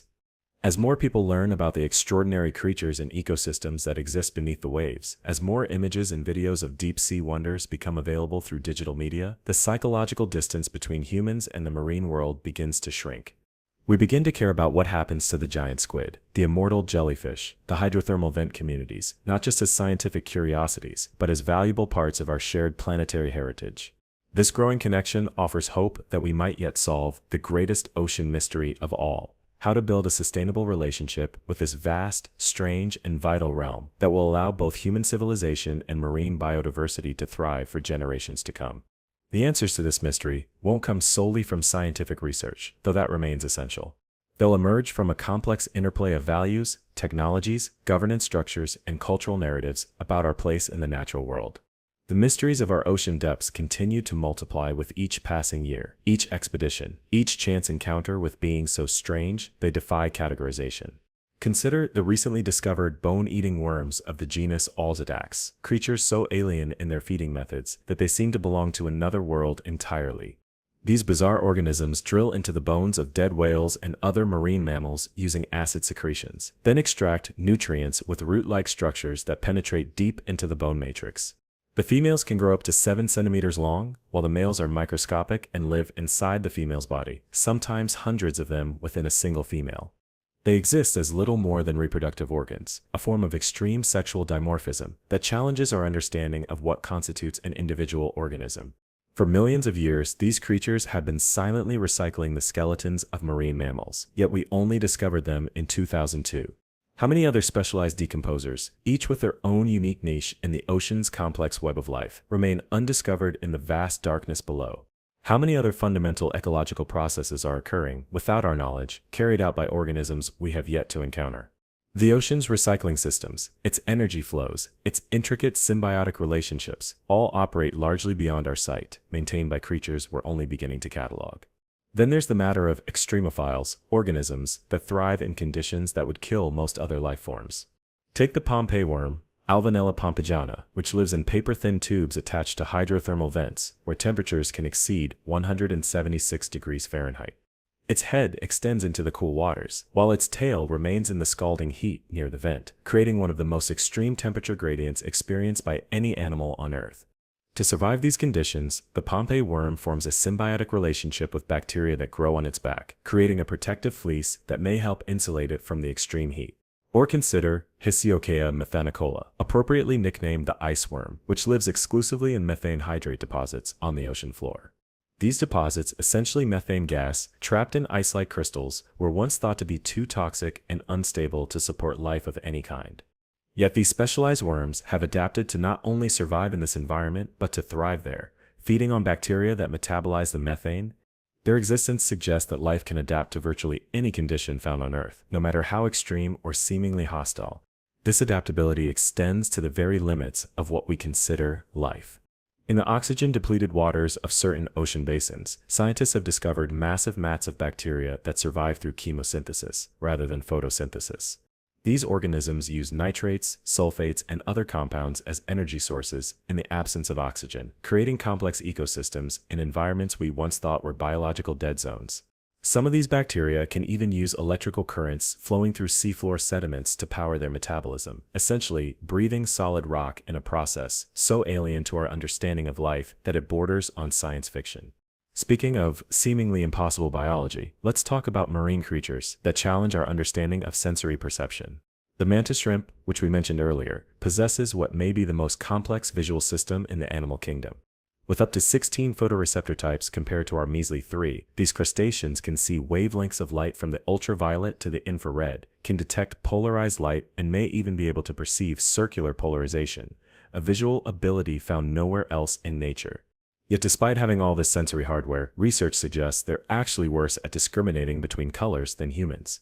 This paradox of having the most complex eyes in the animal kingdom yet underperforming in color discrimination raises fascinating questions about the relationship between sensory organs and perception.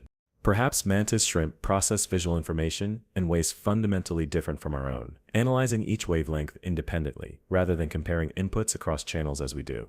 Or perhaps their visual system is optimized for tasks we haven't yet identified, specialized functions that provide survival advantages in their specific ecological niche. Whatever the explanation, the mantis shrimp reminds us that possessing similar sensory structures doesn't necessarily mean experiencing the world in similar ways. This principle applies even more dramatically when we consider sensory modalities that humans lack entirely. Many fish and marine mammals navigate and communicate using electric fields, detecting the minute electrical signals generated by other organisms' muscle movements or the geomagnetic field of the Earth itself. Sharks can detect the electrical signature of a fish hiding under sand from several feet away, using specialized organs called ampullae of Lorenzini that can measure voltage gradients as small as 1 nanovolt per centimeter. What might it be like to perceive the world through such a sense, to see the electrical aura surrounding every living thing, to navigate by the electromagnetic contours of the planet? Or consider the lateral line system of fish, a network of fluid-filled canals running along their bodies that detect pressure waves in the water. This system allows fish to sense currents, vibrations, and the movements of nearby organisms, giving them a detailed awareness of their surroundings, even in complete darkness. Some deep-sea fish have evolved this system to such sensitivity that they can detect the pressure waves created by potential prey from considerable distances, allowing them to hunt effectively without relying on vision. It's a sensory modality so different from our own that we can only understand it abstractly, through the imperfect analogies of touch and hearing. Then there's the matter of magnetoreception, the ability to detect magnetic fields, which many marine animals use for navigation. Sea turtles imprint on the magnetic signature of their natal beaches and use this information to return to the same location decades later to lay their eggs. Certain bacteria contain chains of magnetic crystals that function as microscopic compasses, allowing them to orient along Earth's magnetic field lines. Even some crustaceans appear to possess this sense, using it to maintain their position in the water column or to orient during seasonal migrations. These alternative sensory modalities create subjective worlds, what biologist Jacob von Uexküll called Umwelten, that may overlap with our own in physical space, but differ dramatically in the information they contain and process. The ocean is full of creatures experiencing realities we can barely imagine, perceiving aspects of their environment that remain completely invisible to human senses.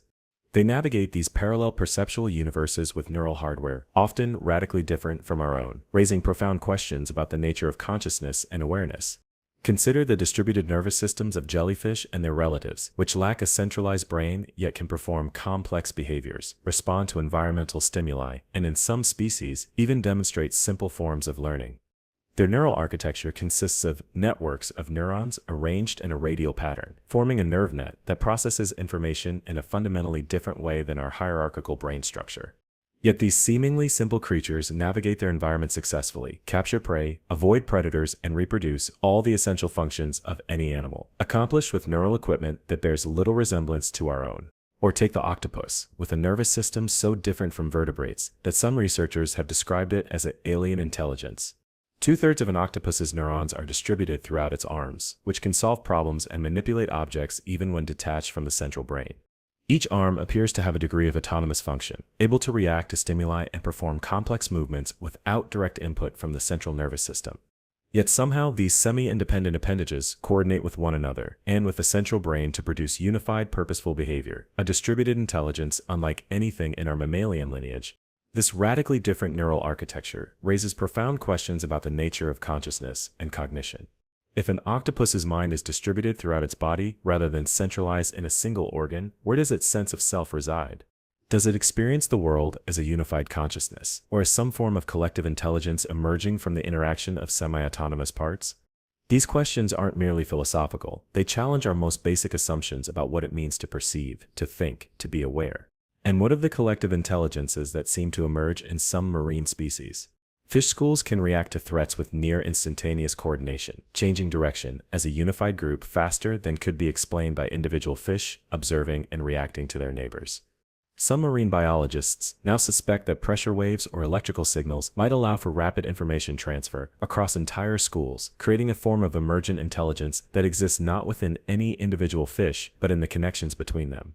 It's a form of consciousness so different from our own individualistic experience that we might not even recognize it as such if we encountered it. This brings us to one of the most profound mysteries of marine life, the cognitive worlds of cetaceans, particularly dolphins and whales. These mammals have large, complex brains with neural structures similar to our own, yet they've evolved in an environment so different from our terrestrial world that their mental lives may be almost unimaginably alien. Sperm whales, for instance, possess the largest brain of any animal, with a neocortical volume significantly larger than our own, and specialized regions for social cognition and acoustic processing. Yet despite decades of research, we've made surprisingly little progress in understanding cetacean cognition or communication. We know that they produce complex vocalizations with apparent syntactic structure. We know that they recognize themselves in mirrors, solve complex problems, use tools in some species, and maintain complex social relationships across vast distances and time periods. But we still can't crack the code of their communication, can't determine the limits of their abstract thinking, can't access their subjective experience of the world in any meaningful way. What is it like to be a sperm whale, diving thousands of meters into darkness, with a brain larger than our own, communicating through sound waves that can travel for miles through the ocean? What concepts, what ideas, What forms of knowledge might exist in minds that have evolved in a three-dimensional aquatic environment, unbounded by the constraints of gravity and solid surfaces that have shaped human cognition? What might they know, these ancient minds that have watched our brief civilization rise from the shorelines of their world? Recent research suggests that sperm whale society is structured around cultural clan groupings, with distinct vocalizations, hunting techniques, and social norms that are passed down through generations. Different clans have different dialects and behavioral traditions, despite being genetically similar and often sharing the same oceanic regions. These distinctions aren't just trivial variations, they represent significant differences in how the whales interact with their environment and with each other, essentially different cultural solutions to the challenges of survival. The complexity of these social structures, combined with their large brains and long lifespans, suggests that cetaceans may possess forms of cultural knowledge and tradition, comparable in some ways to human societies. Yet their culture exists without written language, without permanent artifacts, without the material technologies that we associate with human civilization. It is a culture of sound, of memory, of behaviors passed from one generation to the next through observation and teaching, an invisible heritage carried in minds rather than monuments. Perhaps the greatest mystery isn't what strange creatures might lurk in the unexplored depths, but rather how much intelligence and awareness might exist in species we've been observing for centuries without fully understanding. The alien minds we seek might not be in distant space, but here in Earth's oceans, thinking thoughts we cannot comprehend and experiencing the world in ways fundamentally different from our own. And if this is true, if intelligence can take forms so different from our own that we struggle to recognize or understand it, what might that tell us about our search for intelligence elsewhere in the universe? But let's return to the bizarre creatures of the deep, those physical manifestations of evolution's endless creativity operating in one of Earth's most extreme environments. Consider the vampire squid, Vampiroteuth infernalis, whose scientific name literally translates to vampire squid from hell. Despite its fearsome name, this animal is not actually a squid, but represents a separate order of cephalopods, a living fossil that has remained relatively unchanged for millions of years. Living in the oxygen minimum zone at depths of 600 to 900 meters, where oxygen levels are too low for most complex organisms to survive, the vampire squid has evolved extraordinary adaptations to this challenging environment. Unlike its relatives, it cannot produce a high-velocity jet for rapid escape, as this would require too much energy in its low-oxygen habitat. Instead, it has developed alternative defensive strategies, including the ability to wrap its webbed arms around its body and present rows of spines, transforming itself into a bristling, inedible ball. Perhaps its most spectacular defense is its ability to emit clouds of bioluminescent mucus from the tips of its arms, creating a disorienting display that allows it to escape while predators are confused by the glowing cloud. It's the only known cephalopod that doesn't hunt live prey, instead feeding on marine snow, the constant shower of organic detritus that falls from the upper layers of the ocean. This remarkable creature with its red eyes, jet-black skin, and cloak-like webbing seems like something from a gothic nightmare, yet it's a peaceful detritivore that has carved out a unique niche in one of the ocean's most challenging habitats. Its very existence reminds us that evolution doesn't always favor the fierce and predatory. Sometimes the most successful adaptations involve finding ways to survive in environments that other organisms cannot tolerate, feeding on resources that others overlook. Speaking of unique adaptations, consider the case of the mimic octopus, Thaumoctopus mimicus, first described scientifically in 1998, though known to local fishermen long before. This remarkable cephalopod doesn't just change its color and texture, like other octopuses. It performs elaborate impersonations of other marine animals, from venomous sea snakes to lionfish to flatfish. It can adapt its behavior as well as its appearance, moving its arms in rhythmic undulations to mimic the swimming patterns of other species or flattening its body and gliding over the seafloor like a flounder. What makes this ability particularly remarkable is that it appears to be contextual. The mimic octopus seems to choose which animal to impersonate based on which predators are present, selecting the most intimidating disguise for each situation. This suggests not just an impressive repertoire of mimicry, but a sophisticated awareness of which disguises will be effective against which threats. It's a level of behavioral flexibility and apparent strategic thinking that challenges our understanding of molluscan cognition and raises fascinating questions about the evolution of intelligence in lineages very distant from our own. Even more recently discovered is the Casper octopus, a ghost-like species found in 2016 near Hawaii at depths of over 4,000 meters. This pale, translucent octopus lacks the pigment cells that other octopuses use for camouflage and communication, an adaptation to its deep-sea habitat, where such visual capabilities would serve little purpose. What makes this discovery particularly significant is that the Casper octopus was found in an area being considered for deep-sea mining operations, highlighting how little we know about the biodiversity of areas that may soon be exploited for their mineral resources. The potential loss of species we've barely discovered, or haven't discovered at all, represents one of the most troubling aspects of human impact on the ocean. Deep-sea mining, bottom trawling, plastic pollution, ocean acidification, all threaten marine ecosystems before we've had the chance to document their full diversity, let alone understand their ecological functioning or evolutionary history. It's possible that unique species are disappearing before we ever encounter them, their adaptations and evolutionary innovations lost forever to human activity. This sobering reality adds urgency to marine exploration and conservation efforts. Each deep-sea expedition brings back images and specimens of creatures never before seen by human eyes, expanding our understanding of life's diversity and adaptability. Yet these discoveries represent only a tiny fraction of what likely exists in the vast, unexplored regions of our global ocean. At our current pace of exploration and documentation, it would take centuries to catalog all the species that inhabit Earth's marine environments, assuming they remain undisturbed long enough for us to find them. The challenges of deep-sea exploration are immense. Pressure increases by approximately 1 atmosphere for every 10 meters of depth, meaning that at the bottom of the Mariana Trench, the pressure exceeds 1,000 atmospheres, the equivalent of having 50 jumbo jets pressing down on every square inch of your body. Few materials and fewer organisms can withstand such conditions, requiring specialized equipment for exploration and careful methods for collecting specimens that often don't survive the journey to the surface. Recent technological advances are beginning to address these challenges. Pressure-maintaining collection chambers allow scientists to bring deep-sea organisms to the surface without subjecting them to decompression. Soft robotics offer new ways to interact with delicate marine life without causing damage.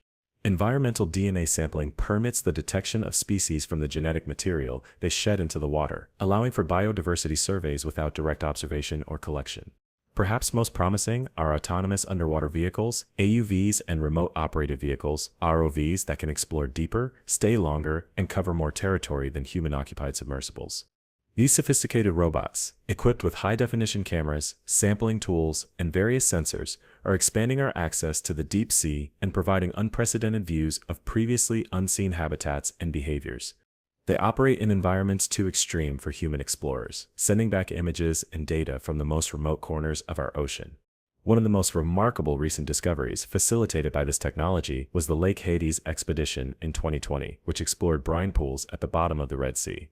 These underwater lakes, extremely salty, oxygen-depleted water that doesn't mix with the surrounding seawater, create distinct environments with sharp boundaries that can be lethal to most marine life. Yet even here, in conditions that would kill most organisms instantly, specialized microbial communities thrive, metabolizing methane and other compounds in the absence of oxygen. At the edges of these toxic pools, scientists observed a bizarre phenomenon: shrimp that appeared to be fishing for food by dangling their legs into the lethal brine, collecting microbial prey that accumulated there. These crustaceans were literally living on the edge of habitability, exploiting the boundary between tolerable and lethal conditions to access a food source unavailable to less specialized competitors. It's yet another example of life finding opportunities in the most extreme environments, adapting to conditions that seem unimaginably hostile from our limited terrestrial perspective. Perhaps equally surprising are the recent discoveries of thriving ecosystems in the Hadal Zone, the ocean trenches that plunge below 6,000 meters, representing the deepest 45% of the ocean. Once thought to be relatively uniform environments with limited biodiversity, these trenches are now known to host unique communities with high rates of endemic species, organisms found nowhere else on Earth. Each trench appears to function as an isolated evolutionary laboratory, producing specialized life forms adapted to its particular conditions. The Mariana snailfish, Pseudolaparus soliare, represents the current depth record holder for fish living at depths of up to 8,178 meters in the Mariana Trench. To survive the crushing pressure which would compress the gas in most fish's swim bladders and distort their cell membranes, this species has evolved a gelatinous body structure with special osmolytes that protect proteins from pressure damage. Its bones are reduced and partially cartilaginous, allowing for greater flexibility under extreme conditions. Despite living in one of the most hostile environments on Earth, this fish thrives, feeding on small crustaceans and apparently facing little competition or predation in its deep-sea niche. What other extraordinary adaptations might exist in the Hadal Zone, in the vast network of trenches that circle the Pacific Rim and extend into other oceans? How many specialized communities have evolved in isolation in these deep canyons, following unique evolutionary trajectories shaped by the extreme conditions of their particular environment? With each trench potentially hosting its own endemic species and adaptations, the hadal zone represents one of the last truly unexplored frontiers on our planet, a network of evolutionary islands waiting to be discovered. But the mysteries of the ocean aren't limited to its greatest depths. Even in the relatively accessible mesopelagic zone, the Twilight zone between 200 and 1,000 meters, where sunlight fades to nothing, new discoveries continue to challenge our understanding of marine life. This vast region may contain up to 90% of the world's fish biomass and plays a crucial role in the global carbon cycle, yet it remains one of the least explored habitats on Earth. Recent research has revealed that the mesopelagic zone hosts the largest animal migration on the planet, a daily vertical movement of countless organisms that rise toward the surface at night to feed and descend again at dawn to avoid visual predators. This diel vertical migration represents a massive transfer of carbon from surface waters to the deep ocean, as organisms feed near the surface and then carry that carbon downward when they descend, effectively sequestering it in deeper waters when they respire, defecate, or die. Among the strangest inhabitants of this twilight realm are the bristlemouth fish of the genus Cyclothone, which may be the most abundant vertebrates on Earth. These small, unassuming fish with bristle-like teeth number in the trillions, yet most people have never heard of them, let alone seen one. They occupy the mesopelagic zone worldwide, feeding on small crustaceans and playing a crucial role in oceanic food webs and carbon cycling. Their sheer numbers estimates suggest they may comprise up to 65% of all deep-sea fish biomass, make them one of the most successful vertebrates on the planet, yet their biology and ecology remain poorly understood. What drives the success of these inconspicuous fish?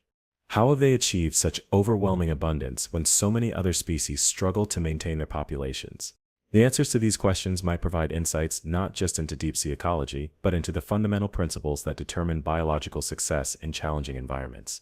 Yet despite their ecological importance, bristlemouths receive a fraction of the research attention devoted to more charismatic marine species. This pattern of ecologically crucial organisms receiving little scientific or public attention repeats throughout marine science. For every charismatic megafauna species that captures the public imagination, there are countless less photogenic but equally fascinating creatures that remain virtually unknown outside specialist circles. These overlooked organisms often play vital roles in marine ecosystems, driving processes that maintain oceanic health and productivity. Consider the Prochlorococcus, a genus of cyanobacteria so small that they weren't discovered until the 1980s, when flow cytometry techniques became sophisticated enough to detect them. These microscopic organisms are now known to be the most abundant photosynthetic lifeforms on Earth, responsible for a significant percentage of the planet's oxygen production. A single milliliter of seawater can contain over 100,000 of these tiny cells, each measuring less than a micrometer in diameter. Despite their minuscule size, their collective impact on global oxygen and carbon cycles is enormous, making them key players in planetary processes that sustain all other life. Or take the case of marine archaea, single-celled organisms once thought to be restricted to extreme environments like hydrothermal vents and salt lakes.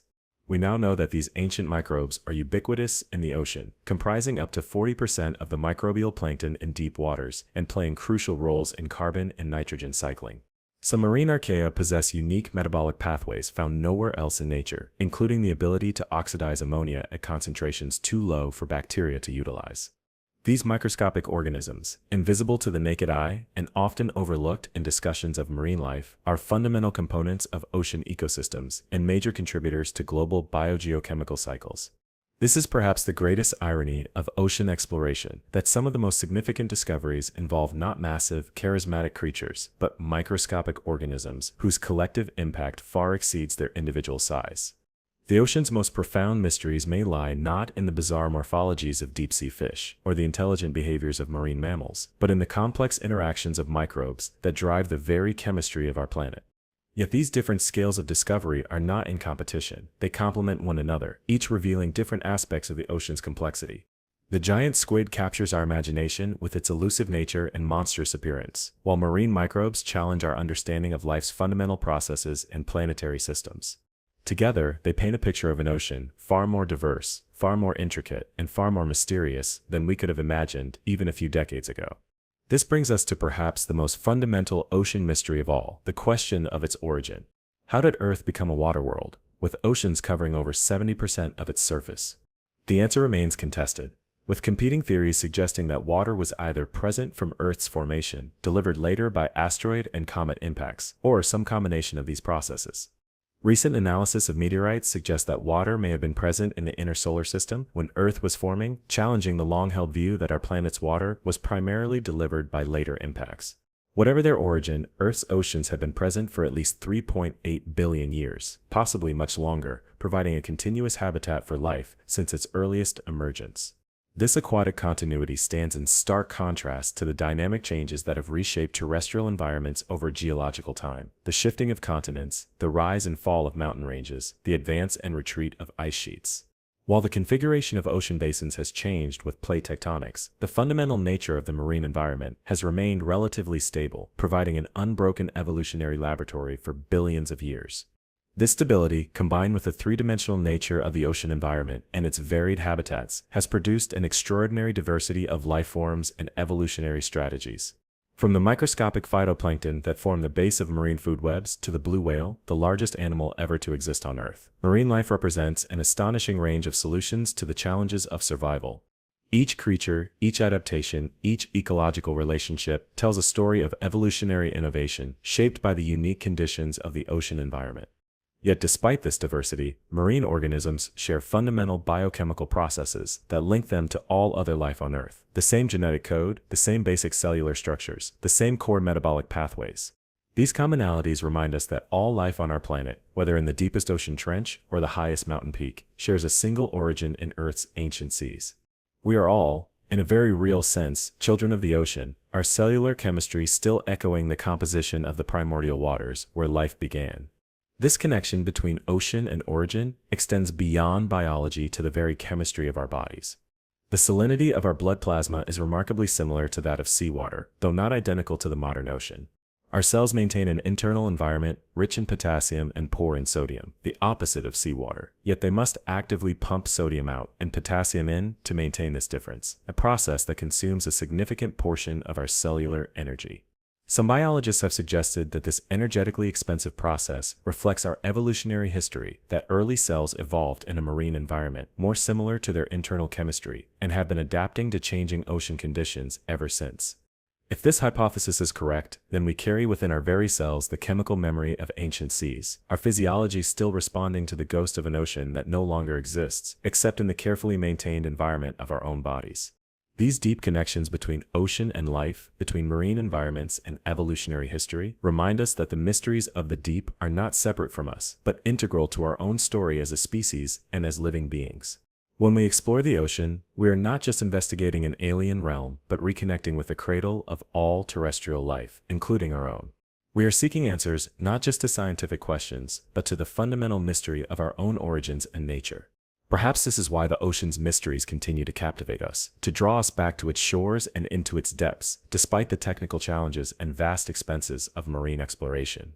Perhaps on some instinctive level, we recognize that the sea holds answers to questions we've been asking since the dawn of consciousness. Questions about where we came from, how life emerged, what forms awareness and intelligence can take.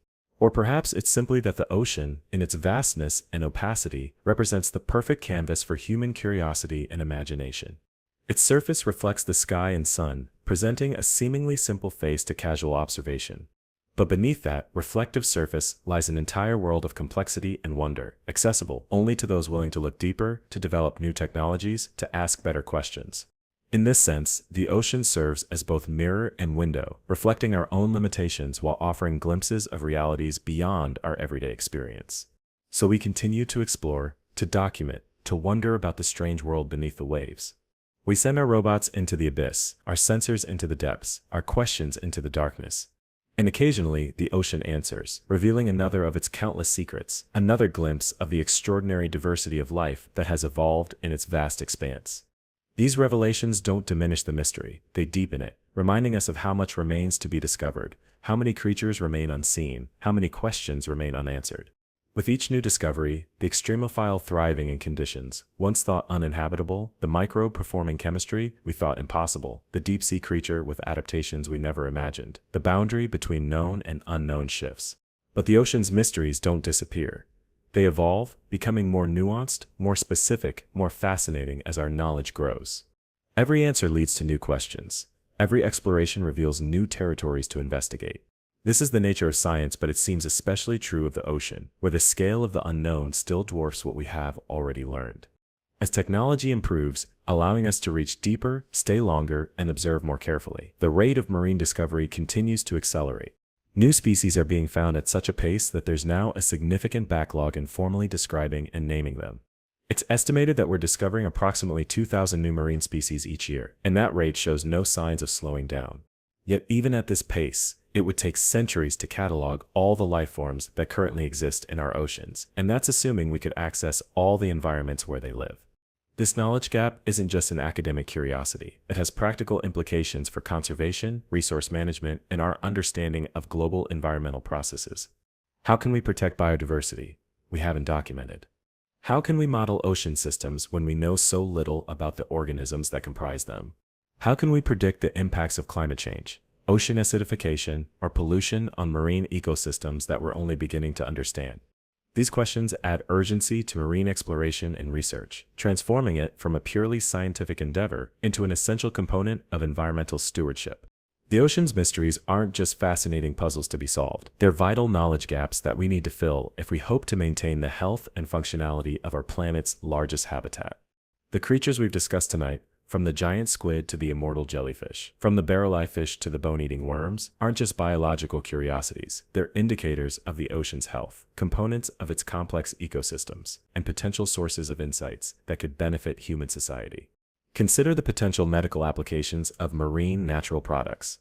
The ocean, with its vast biodiversity and ancient evolutionary history, represents the largest untapped reservoir of potentially useful compounds on our planet.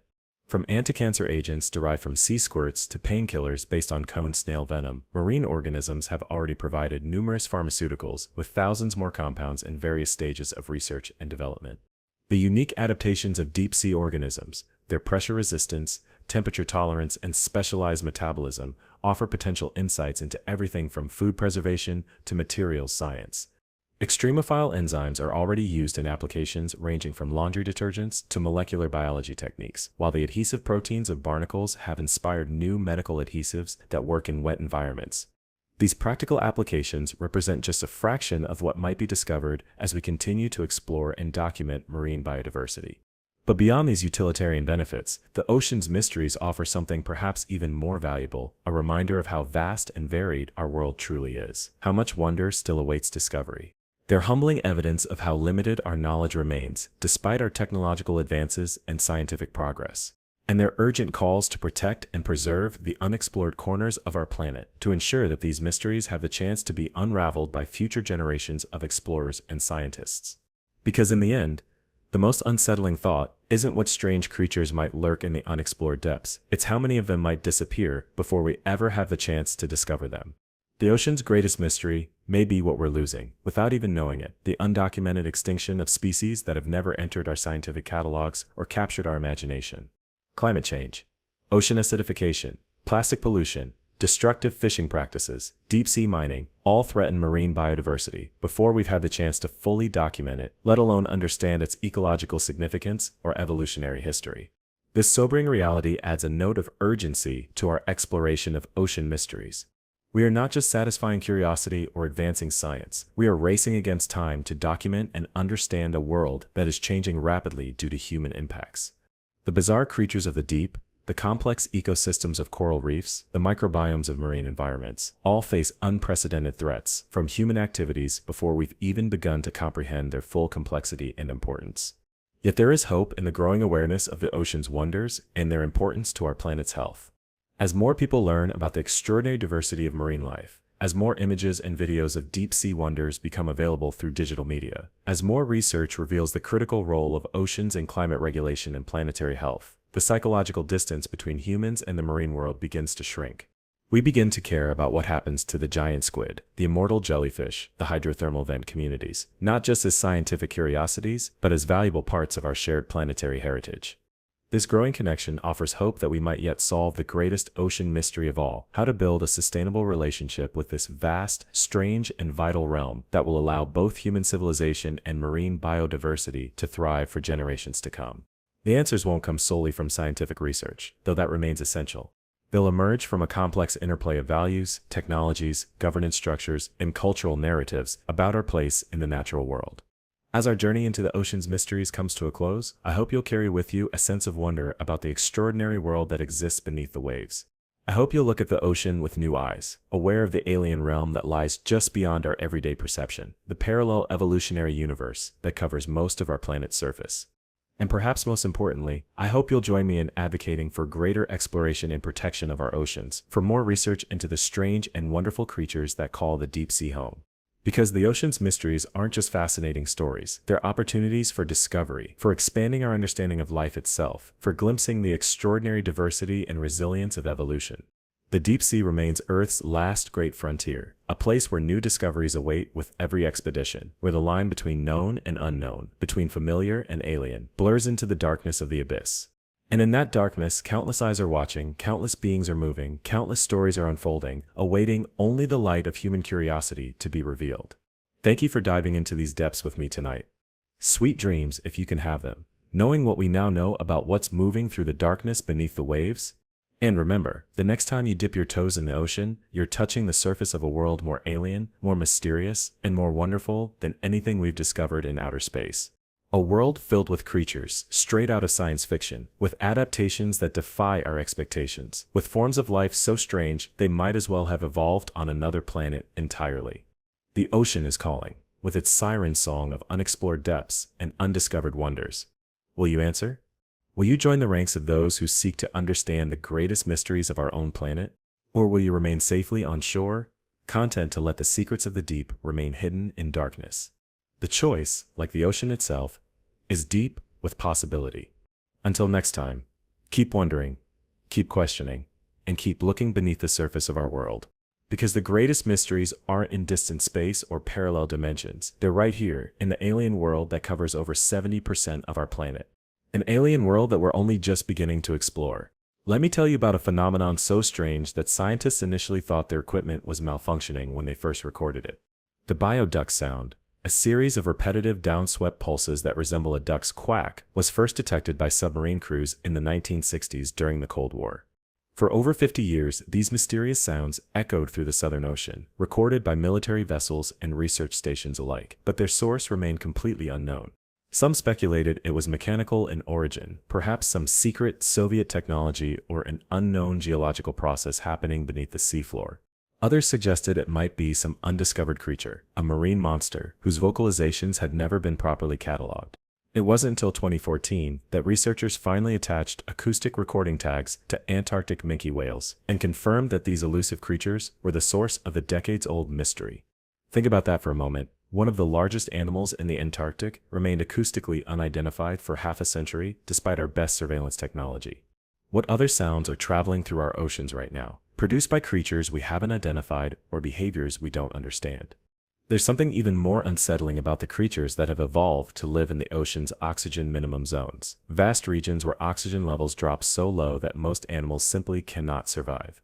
The vampire squid we discussed earlier is one such specialist, but perhaps even more disturbing are the creatures that have evolved to live without oxygen entirely. Loriciferans, microscopic animals no larger than a grain of sand, were discovered living in the completely oxygen-free sediments of the Mediterranean's La Talente Basin in 2010. These are the first and only animals known to spend their entire life cycle without oxygen, using a form of metabolism previously thought impossible in multicellular organisms. They have no mitochondria, the powerhouses of cells that require oxygen to function, and instead have hydrogenosomes, organelles that can produce energy in anaerobic conditions. This discovery fundamentally changed our understanding of what environments can support animal life, expanding the potential habitats where complex organisms might exist, both on Earth and potentially on other planets. If animals can survive without oxygen in the sediments of Earth's oceans, what might exist in the methane seas of Titan or beneath the ice-covered oceans of Europa? These tiny creatures, invisible to the naked eye, have massive implications for our search for extraterrestrial life. Now let me tell you about an oceanic mystery that seems more myth than reality: underwater rivers and lakes that flow beneath the surface of the sea. These aren't metaphorical descriptions or poetic exaggerations. They are actual bodies of water with distinct boundaries flowing within the larger ocean itself. Formed in seawater passes through salt deposits and becomes so dense with dissolved salt that it separates from the surrounding water. These haloclines create surreal underwater landscapes where waves ripple along the surface of the underwater river, and leaves and debris actually float down its course. Divers who visit these strange formations report the disorienting experience of seeming to fly above a river while completely submerged, watching the distinct flow-carved channels through the seafloor below. Even more bizarre are the underwater lakes, complete with their own shorelines, surfaces that ripple with underwater waves, and even their own tide patterns caused by deep currents. These lakes are often extremely toxic, with methane and hydrogen sulfide concentrations that would kill most organisms instantly, yet specialized bacterial communities thrive at their edges, creating oases of life in what should be chemical dead zones. Some of these underwater lakes have been stable for thousands of years, creating isolated evolutionary laboratories where unique microbial communities have developed in complete isolation from the surrounding ocean. Consider the mystery of the Cletidrizidae, the carnivorous deep-sea sponges that completely overturn our understanding of what sponges are supposed to be. For centuries, we've described sponges as the simplest of multicellular animals, sessile filter feeders that passively strain bacteria and organic particles from the water flowing through their porous bodies. But in the nutrient-poor depths of the ocean, some sponges have evolved into active predators, developing sticky filaments that trap passing crustaceans like underwater spiderwebs. Having no muscles, no nerves, no digestive system as we understand it, these sponges nevertheless detect, capture, and consume animals far more complex than themselves. Their cells migrate toward the captured prey and slowly engulf it, breaking it down at a cellular level through a process more akin to how single-celled amoebas feed than to typical animal digestion. This fundamental shift in lifestyle, from passive filter feeder to active carnivore, happened without the evolution of any of the specialized organs we associate with predatory behavior. No eyes to detect prey, no brain to coordinate the hunt, no stomach to digest the catch. Its predation reduced to its most basic cellular processes, a reminder that even the simplest body plans can develop surprisingly complex behaviors when environmental pressures demand it. Let's dive now into one of the most disturbing recent discoveries in marine biology, the phenomenon of zombie worms that can reanimate after being frozen for thousands of years. In 2012, Russian scientists drilling ice cores from the Antarctic's Lake Vita found microscopic betyloid rotifers that had been frozen for 24,000 years in the permafrost. When thawed in laboratory conditions, these ancient organisms didn't just survive, they began to reproduce, continuing their life cycle after a pause that spanned multiple ice ages and the entire history of human civilization. Similar findings from Arctic and Antarctic regions have identified nematodes, tardigrades, and other simple animals capable of surviving frozen for thousands of years, raising profound questions about the very definition of death and the boundaries of biological time. If an organism can pause its life functions completely for millennia and then resume as if nothing happened, can it truly be considered to have been alive during that time? Does biological immortality mean something different when it involves complete suspension of all life processes rather than continuous function? And most unsettling of all, what ancient organisms might be waiting in the melting permafrost and ice caps, ready to return to active life as our warming climate releases them from their frozen stasis? There's a ghostly phenomenon in tropical waters that remained unexplained until just a few years ago. The appearance of massive, perfect circles on the sandy seafloor, geometric patterns, so precise they seem to require intelligent design. Local divers in Japan had noticed these strange formations for decades, symmetrical patterns spanning up to 7 feet in diameter, with complex ridges and valleys arranged in radiating designs.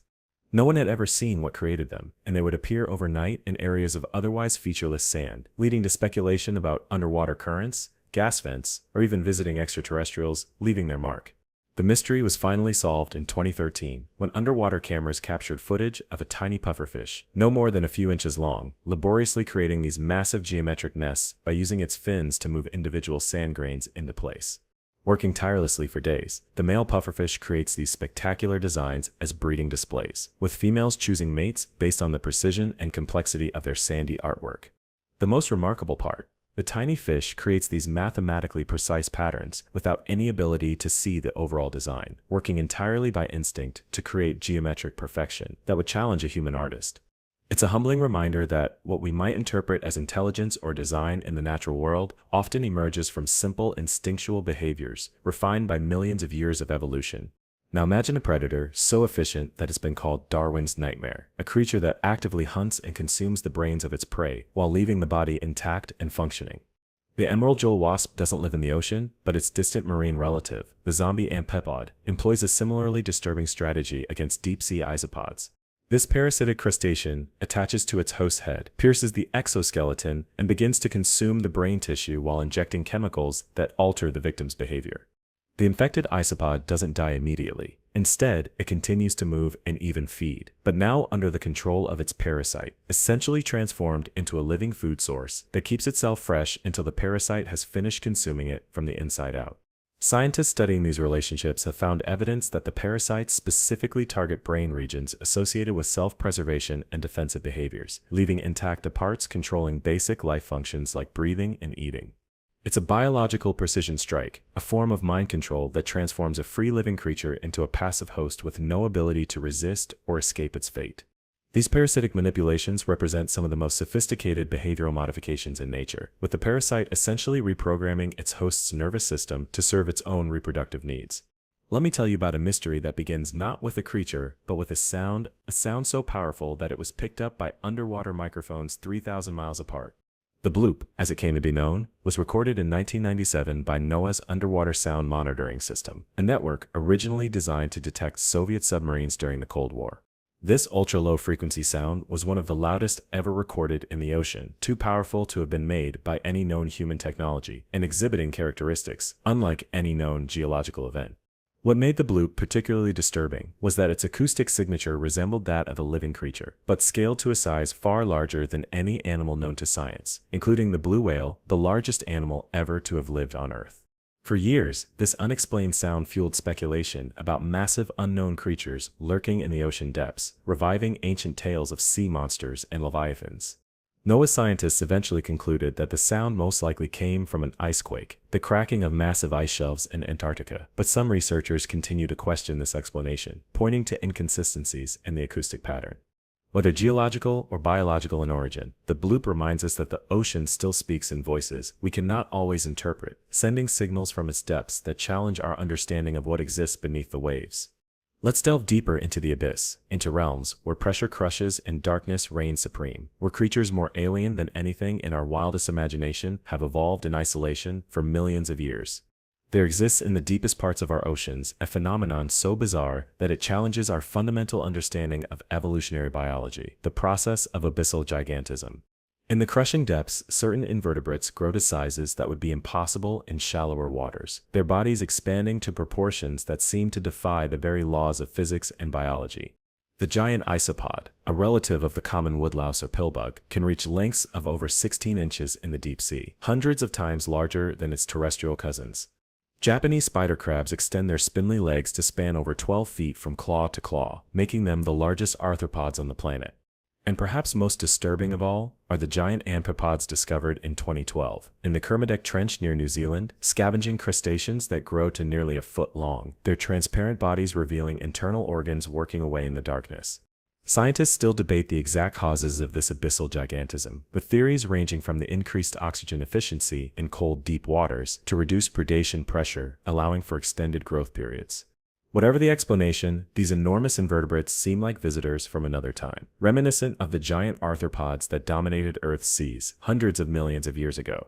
When we look at a giant isopod with its armored segments and compound eyes, we're seeing something akin to the trilobites that crawled across ancient seafloors in the Paleozoic era, a living window into Earth's distant past.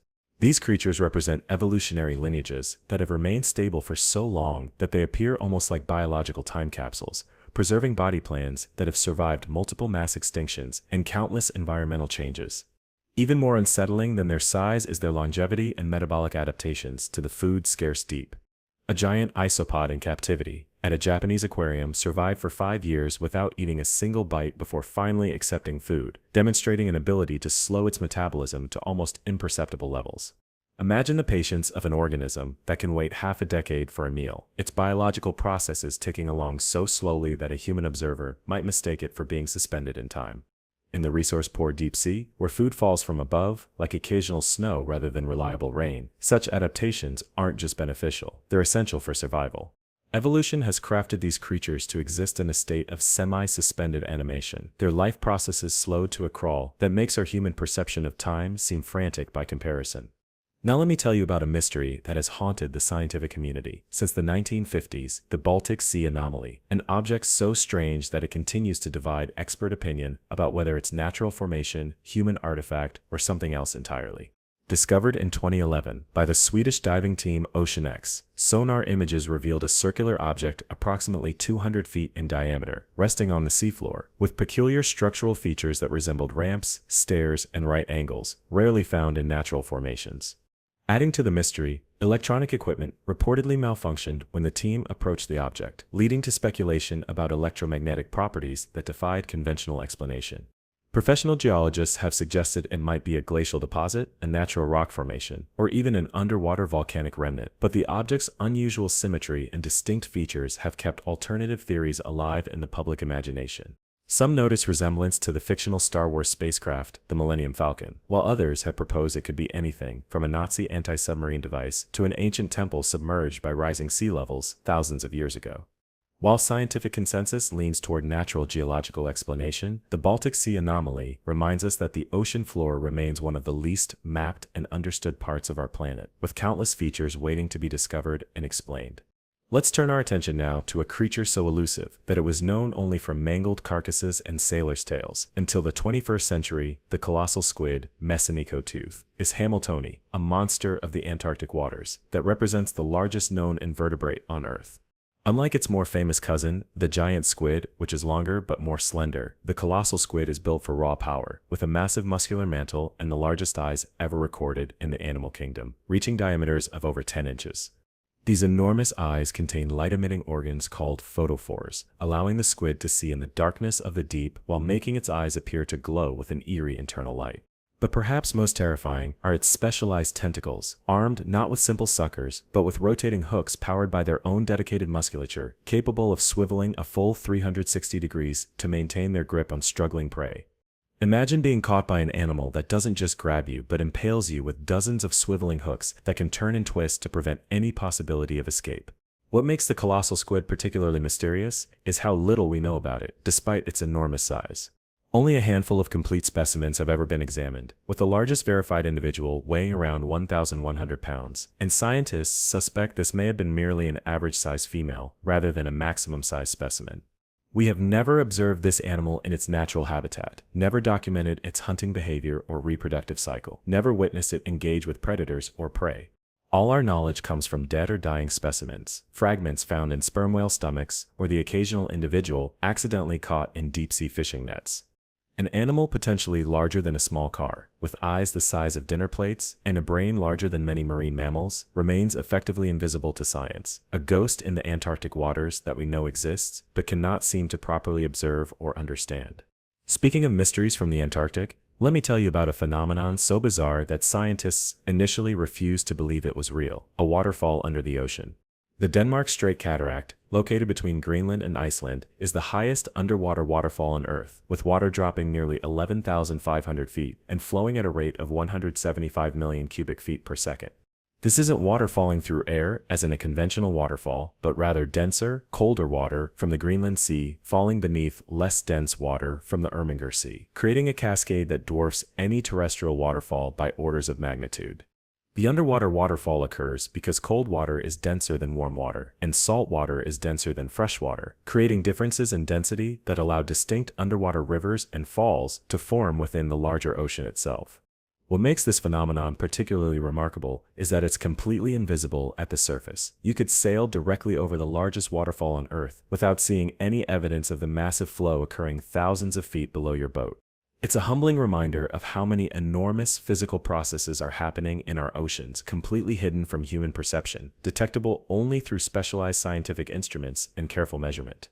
Equally hidden from casual observation are the mysterious ecosystems of marine snow, the constant shower of organic material that falls from surface waters to the deep ocean, creating the primary food source for abyssal ecosystems.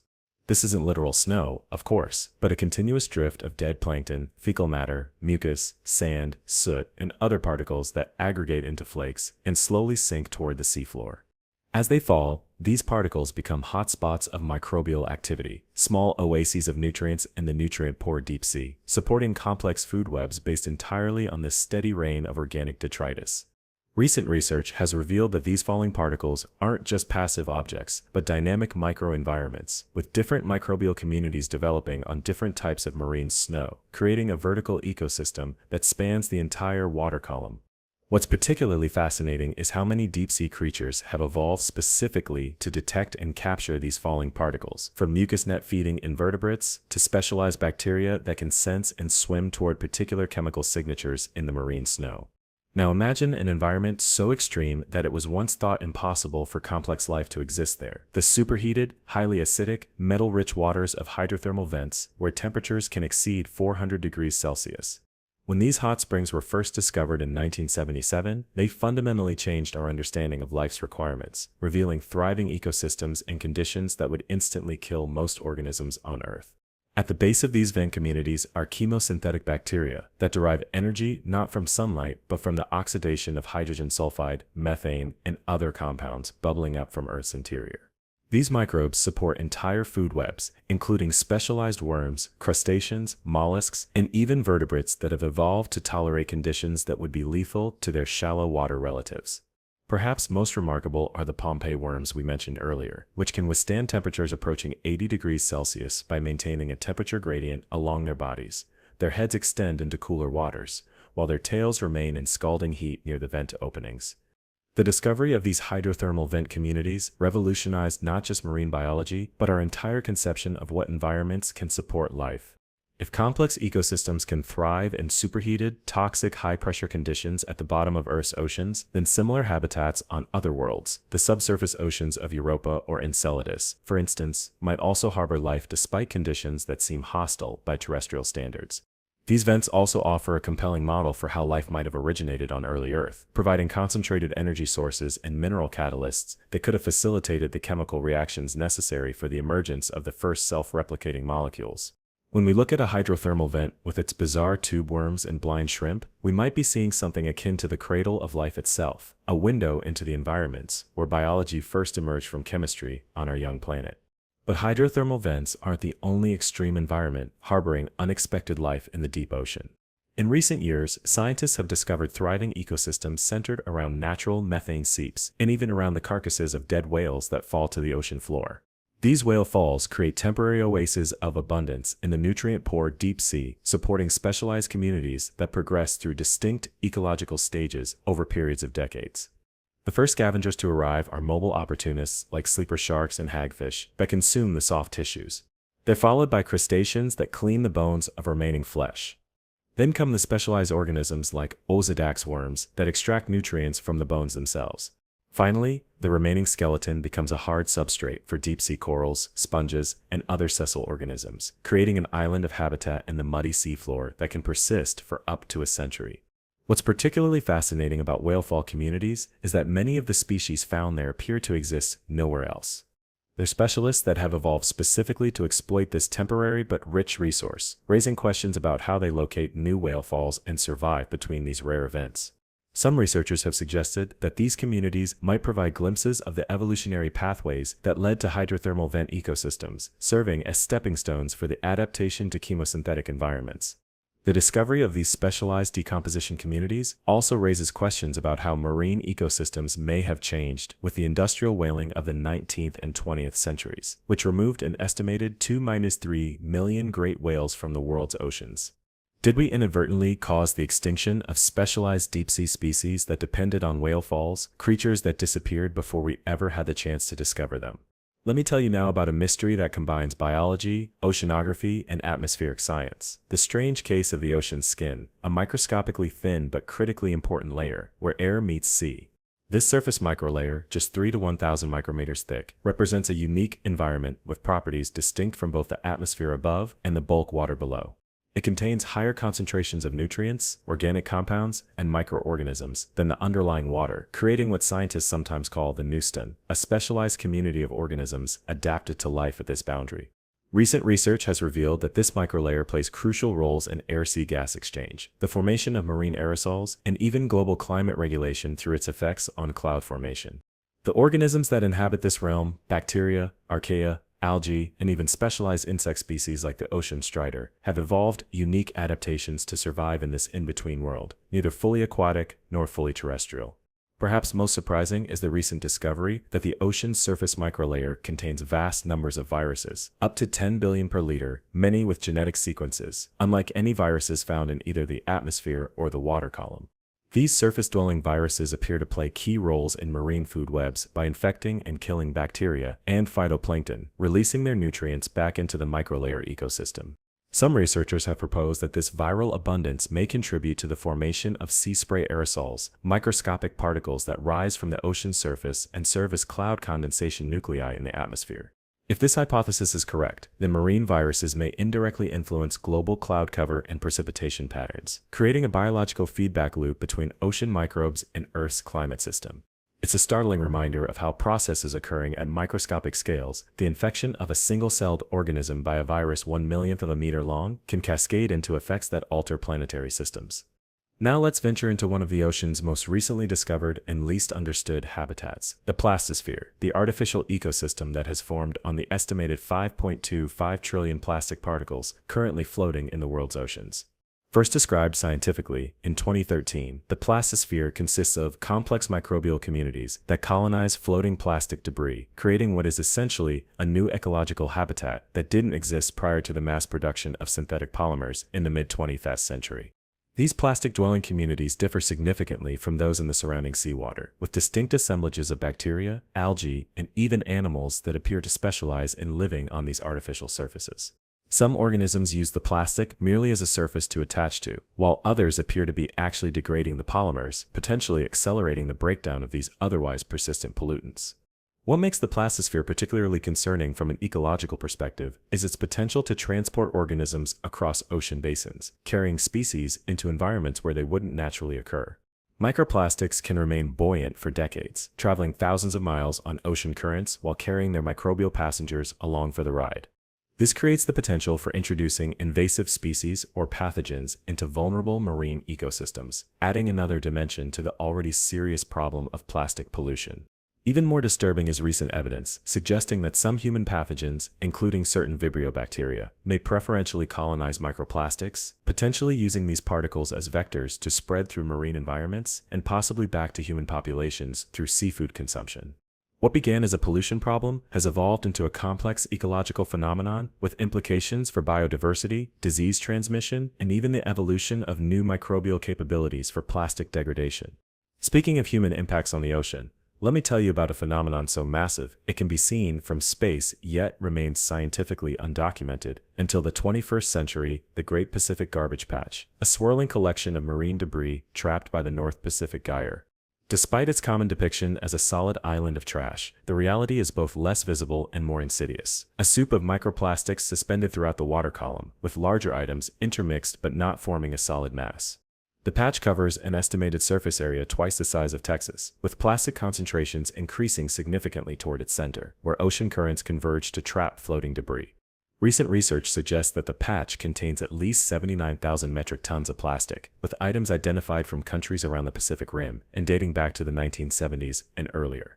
While larger items like ghost fishing nets, bottles, and packaging materials are present, the majority of the patch consists of particles smaller than 5 millimeters, microplastics that are easily ingested by marine life and can enter food chains.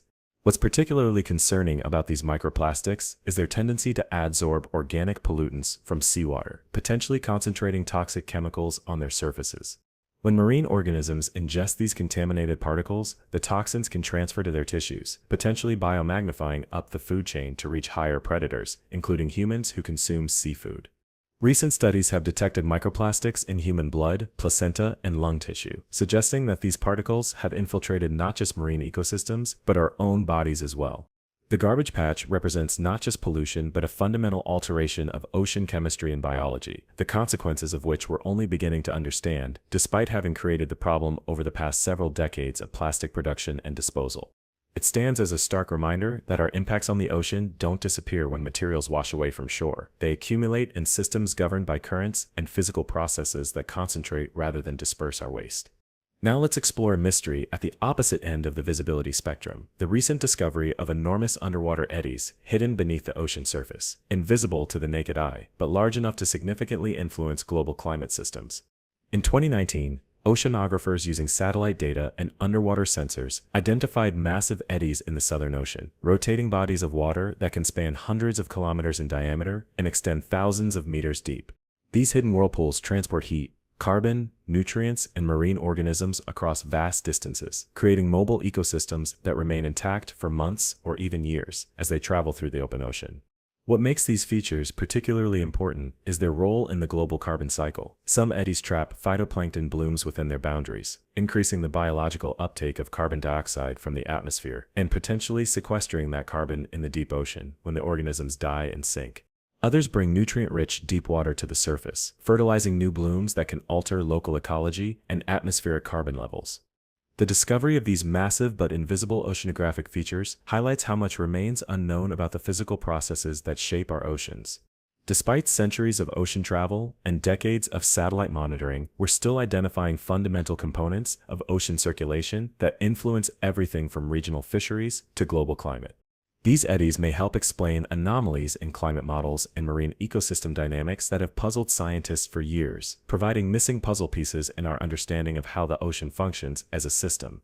They also raise questions about how climate change might affect these features. Will warming oceans alter the formation or behavior of these massive eddies, with cascading effects on marine ecosystems and carbon sequestration? Each new discovery in oceanography seems to reveal not just answers, but new layers of complexity in how our planet's waters move, mix, and support life. Let me tell you about a mystery that combines archaeology and marine science: the strange case of the stone spheres of Hualien, Taiwan, perfectly rounded boulders scattered across the seafloor that have defied simple explanation. Local divers first reported these spherical stones ranging from basketball size to over 2 meters in diameter, with such perfect roundness that they appear almost manufactured rather than natural. Geologists have proposed that they might be concretions, masses of mineral matter that form around a nucleus in sedimentary rock, gradually hardening and becoming more spherical as surrounding softer materials erode away. Others have suggested they could be examples of submarine spheroidal weathering, where jointed bedrock breaks down in layers like an onion, gradually producing rounded shapes. Yet the exceptional symmetry of some specimens has kept alternative theories alive, including speculation about ancient artificial origins or even geological processes we don't yet fully understand. Similar underwater stone spheres have been discovered in other locations around the world, including the Gulf of Mexico and the Baltic Sea, suggesting that whatever process creates them is not unique to one location. In some cases, these formations have become focal points for marine ecosystems, providing hard substrate for corals, sponges, and other sessile organisms in otherwise sandy or muddy environments. What begins as a geological curiosity becomes a foundation for biological diversity, demonstrating the complex interconnections between physical and living systems in the ocean. The mystery of these perfect stone spheres reminds us that even seemingly simple questions about the seafloor, is this object natural or artificial, it can lead to complex scientific investigations spanning multiple disciplines and revealing unexpected connections between geology, biology, and oceanography. Each boulder becomes not just a puzzle for human observers, but a microhabitat supporting dozens or hundreds of marine species, a world unto itself resting on the seafloor. Let's shift our focus now to one of the ocean's most mysterious and least studied environments: marine caves, underwater passages and chambers that create isolated ecosystems with unique evolutionary pressures. These submerged caverns exist worldwide, from the blue holes of the Bahamas, to the cenotes of Mexico's Yucatan Peninsula, to the sea caves of the Mediterranean, each with its own specialized community of organisms adapted to life in darkness. What makes these environments particularly fascinating is their relative isolation from the open ocean, creating conditions similar to islands where evolution can take unusual paths, due to limited gene flow with outside populations. In the ankyline caves of the Yucatan, for instance, scientists have discovered crustaceans like remipedes, a class of blind, venomous, centipede-like creatures that represent one of the most ancient lineages of crustaceans on Earth. These specialized cave dwellers have evolved in isolation for so long that they retain features from ancestors that lived hundreds of millions of years ago, essentially swimming fossils that provide glimpses into evolutionary history. The isolation of marine caves has produced some of the strangest adaptations in the ocean, from the loss of eyes and pigmentation to the development of enhanced sensory systems that don't rely on light. Some cave-dwelling fish have evolved in large lateral lines, the system of pressure-sensitive organs that runs along the bodies of all fish, to better detect movement and vibration in the darkness. Others have developed heightened olfactory abilities, able to track chemical signatures through the water to find food or mates, despite the absence of visual cues. Perhaps most remarkable are the adaptations for surviving in water with fluctuating salinity, oxygen levels, and tidal influences, challenges unique to cave environments that connect fresh groundwater with the ocean. Species like the blind cave shrimp Typhlodia have evolved physiological mechanisms to tolerate dramatic changes in salinity as tides push marine water into their habitats, or rainfall increases the freshwater component. These marine caves aren't just biological curiosities, they're also windows into Earth's past climate. The unique chemistry of some blue holes and cenotes preserve sedimentary records that can reveal information about sea levels, precipitation patterns, and storm frequency going back thousands of years. Stalactites and stalagmites, that formed when these caves were dry during the last ice age, when sea levels were much lower, now sit underwater as silent witnesses to dramatically different climate conditions. By studying the layers of these formations and the sediments accumulated at the bottom of marine caves, scientists can reconstruct past environmental changes with remarkable precision, creating valuable data sets that help calibrate models of future climate scenarios. These underground time capsules hold information crucial to understanding how our planet has changed in the past and how it might change in the future as human activities continue to alter atmospheric composition and global temperature. Now let me tell you about a mystery that has puzzled sailors and scientists alike for centuries, the strange phenomenon of milky seas, vast regions of ocean that glow with an eerie, uniform whitish light visible even from space. Unlike the more common bioluminescent displays created by disturbed dinoflagellates, which appear as brief flashes or sparkles in the water, milky seas produce a steady, ghostly radiance that can cover thousands of square kilometers and persist for days or even weeks. Sailors have reported these events for centuries, describing waters that appear like glowing snowfields or endless plains of milk, creating enough light to read by at night despite being far from shore. Until recently, many scientists regarded these accounts as exaggerations or myths, but satellite imagery confirmed their existence in 2005 when sensors captured a massive Milky Sea event off the coast of Somalia, covering over 15,000 square kilometers. The cause appears to be luminous bacteria working in concert, specifically Vibrio harvide, which can colonize algal blooms and create a continuous light through a process called quorum sensing, where the bacteria only activate their bioluminescence when they detect they've reached a critical population density. What remains mysterious about milky seas is how billions of bacteria coordinate their light production across such vast areas, and why they expend energy to produce this glow in the first place. Some researchers hypothesize that the light might attract fish that eat the algae, helping disperse the bacteria to new locations. Others suggest it could be a form of protection, making the water column more visible to air-breathing predators like whales and dolphins that might otherwise dive and disturb the bacterial colonies. The fact that these enormous biological light shows remain scientifically unconfirmed until the 21st century, despite centuries of eyewitness accounts, highlights how much of the ocean's behavior still eludes our understanding and formal documentation. These glowing seas represent one of the largest coordinated biological phenomena on Earth, covering areas larger than some countries, yet we've only recently begun to study them systematically using modern technology. Let's dive now into a mystery at the intersection of biology and physics, the extraordinary navigational abilities of sea turtles, which can find their way across thousands of miles of open ocean to return to the exact beach where they were born. Loggerhead turtles hatched on beaches in Japan will swim across the entire Pacific Ocean to feeding grounds off Mexico, spending years or even decades maturing before somehow navigating back across the same vast expanse of seemingly featureless water to nest on their natal beaches. Green turtles breeding on tiny Ascension Island in the middle of the Atlantic can find this isolated speck of land just 88 square kilometers in area after swimming more than 2,000 kilometers from feeding grounds along the Brazilian coast. The precision of this navigation is astonishing, with turtles often returning to nest within a few hundred meters of where they themselves hatched decades earlier, despite the absence of any obvious landmarks in the open ocean. How these animals accomplish this remarkable feat has puzzled scientists for generations, leading to research that has revealed an extraordinary navigational system, combining multiple sensory inputs and environmental cues. The leading explanation involves magnetoreception, the ability to detect Earth's magnetic field and use it as a navigational guide.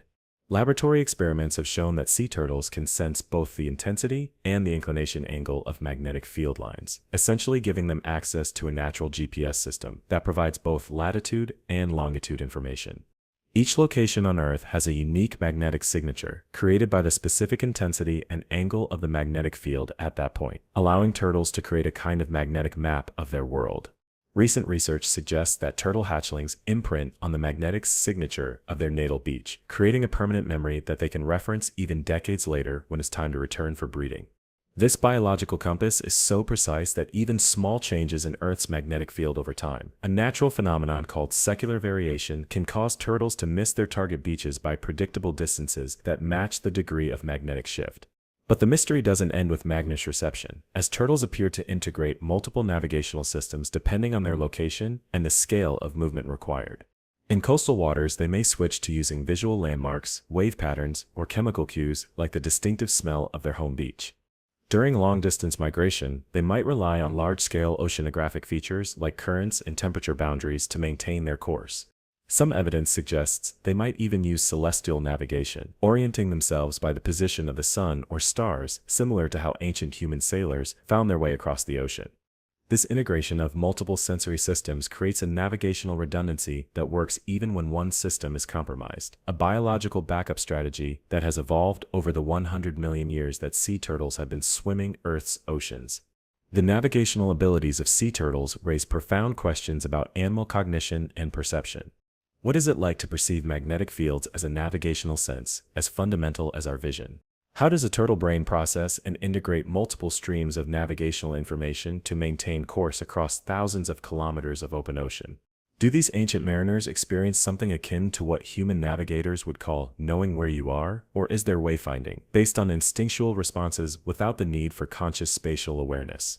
These questions extend beyond scientific curiosity to philosophical inquiries about consciousness and experience in non-human animals, reminding us that other species may perceive and interact with the world in ways fundamentally different from our own sensory reality. Now let me tell you about a mystery that has confounded marine biologists for decades: the case of the missing copper, a puzzle involving one of the ocean's most well-studied and economically important species. Blue crabs, horseshoe crabs, and other arthropods have blue blood due to the copper-based hemocyanin they use to transport oxygen, unlike our iron-based hemoglobin. But research in the 1970s revealed something astonishing. These animals somehow maintain healthy copper levels in their bodies, despite living in seawater with copper concentrations too low to support their biological needs. The ocean contains such minimal dissolved copper that these creatures should, by all conventional understanding, be unable to extract enough for their respiratory pigments and essential enzyme systems.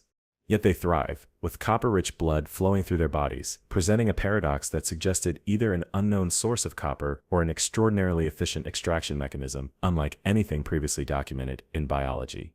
The mystery deepened when researchers discovered that some marine animals can concentrate copper from seawater by factors of more than 100,000 times, accumulating the metal in their tissues at levels that would be toxic to other organisms. Eventually, scientists identified specialized copper-binding proteins called metallothioneins that allow these creatures to safely transport and store copper atoms extracted from their environment with remarkable efficiency.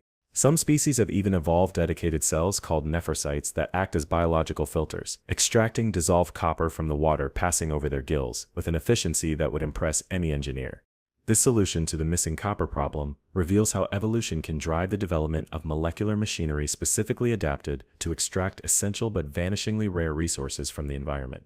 It's a reminder that what appears as a biological impossibility from our limited human perspective may simply reflect our failure to appreciate the sophisticated biochemical adaptations that have evolved over hundreds of millions of years in marine organisms.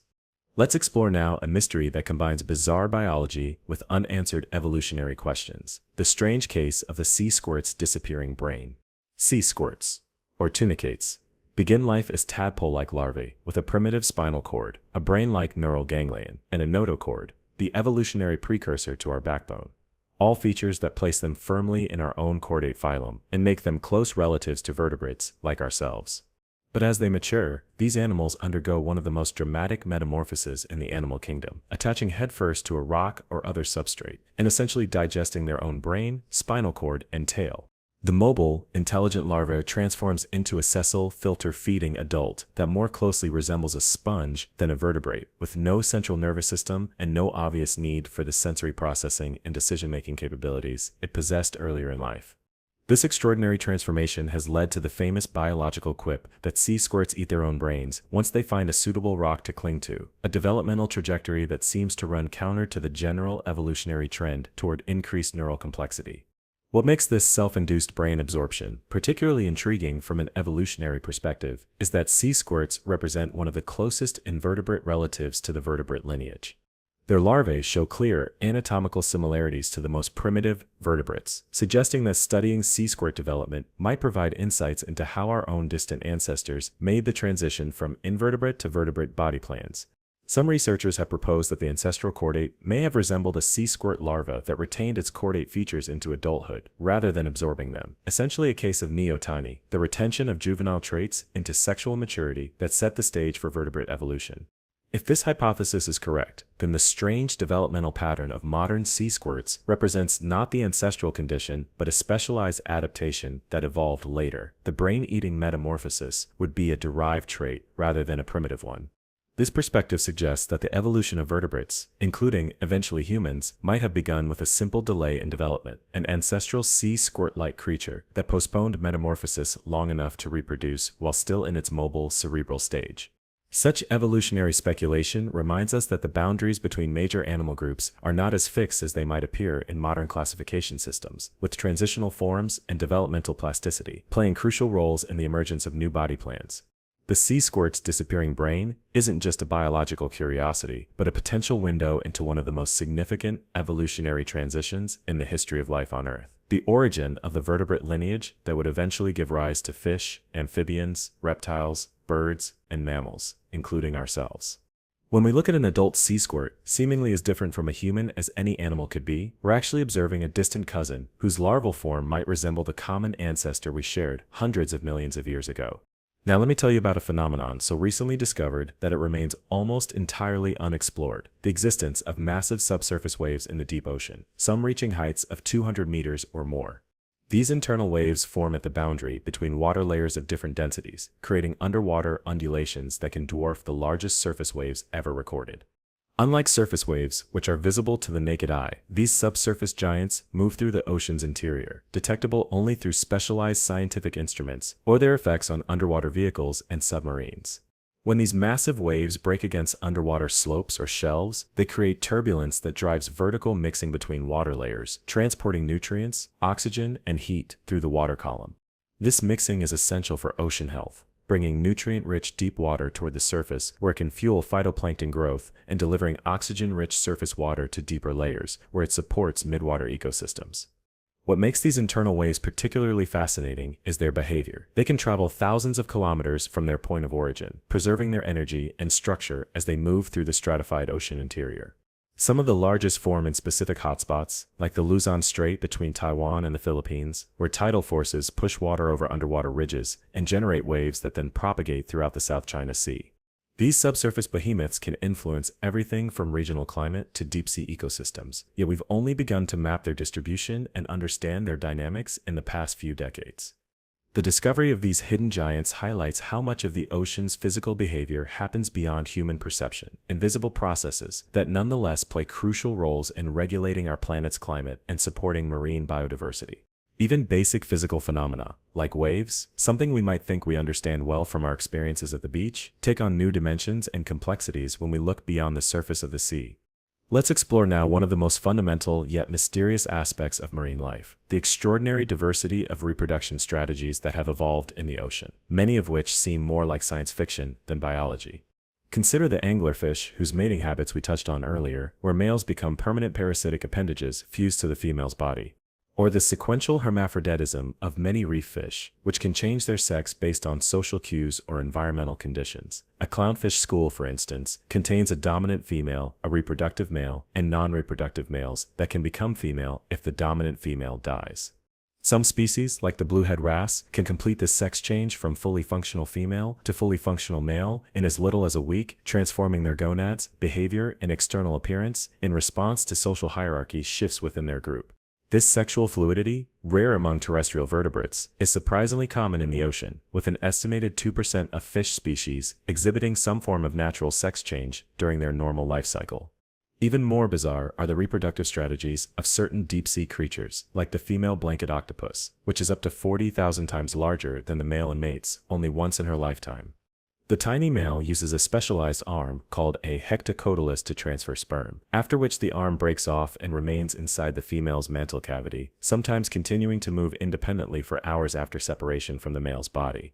The male, having fulfilled his sole evolutionary purpose, typically dies after mating, while the female can store the sperm for extended periods before using it to fertilize her eggs, when environmental conditions are optimal. When she eventually lays her eggs, hundreds of thousands of them suspended in a mucus web that can stretch several meters, she'll guard them without eating for up to a month until they hatch, after which she typically dies, her life cycle complete. Perhaps even more unusual is the case of the bone-eating worms of the genus Osedax, which exhibit extreme sexual dimorphism with microscopic males living inside the females' bodies. A single female can host hundreds of these dwarf males, which are essentially reduced to little more than reproductive tissue, living within her oviduct and fertilizing her eggs as they pass through. The males never develop digestive systems or sensory organs, existing solely to provide sperm, while the females grow elaborate root-like structures that penetrate whale bones to extract nutrients. This arrangement, with harems of dwarf males housed within each female, represents one of the most extreme cases of sexual specialization known in the animal kingdom, a reproductive strategy specifically adapted to the unusual ecological niche of whalefowl communities. These diverse reproductive strategies highlight how marine environments have driven the evolution of breeding systems far more varied than those commonly found on land. The three-dimensional nature of the ocean, the challenges of finding mates in vast, often featureless expanses, and the different physical constraints of aquatic versus terrestrial life have all contributed to this extraordinary diversity. From broadcast spawning, where males and females release gametes into the water simultaneously, to mouth brooding, where parents incubate eggs in their mouths to live birth in some sharks and rays, marine organisms have evolved reproductive solutions that maximize offspring survival in their particular ecological niche. Each strategy represents not just a biological curiosity, but an evolutionary response to specific selection pressures, a snapshot of how natural selection shapes reproduction to match environmental constraints and opportunities. Now let me tell you about a mystery that connects the ocean depths with outer space, the puzzling case of cosmic spherules, microscopic balls of extraterrestrial material that continuously rain down on Earth and accumulate on the deep ocean floor. These tiny spheres, typically less than a millimeter in diameter, are formed when micrometeorites enter Earth's atmosphere and melt due to friction, cooling into droplets before they reach the surface. Scientists estimate that approximately 30,000 tons of this cosmic dust falls to Earth each year, with much of it eventually settling on the seafloor, where the slow pace of sedimentation and absence of weathering helps preserve these alien particles. By collecting and analyzing these cosmic spherules from deep-sea sediments, researchers can study the composition of asteroids and comets without the need for space missions, essentially using the ocean floor as a natural collecting dish for extraterrestrial material. These microscopic messengers from space contain information about the formation of our solar system, the composition of different asteroid types, and even the potential delivery of organic compounds that might have contributed to the emergence of life on early Earth. The study of these cosmic particles represents a remarkable convergence of oceanography and astronomy, with deep-sea expeditions recovering material that originated in the asteroid belt or beyond. By examining sediment cores from different depths, scientists can also track how the influx of cosmic material has changed over time, potentially identifying periods of increased meteoritic activity caused by asteroid collisions or cometary disintegrations millions of years ago. Some researchers have even suggested that certain mass extinction events might correlate with unusual compositions or quantities of cosmic spherules, possibly indicating major impact events or periods of exceptional dust influx from space. The ocean floor thus serves as both a recorder and preserver of our planet's cosmic bombardment history, a continuous archive of Earth's interaction with extraterrestrial material, stretching back millions of years.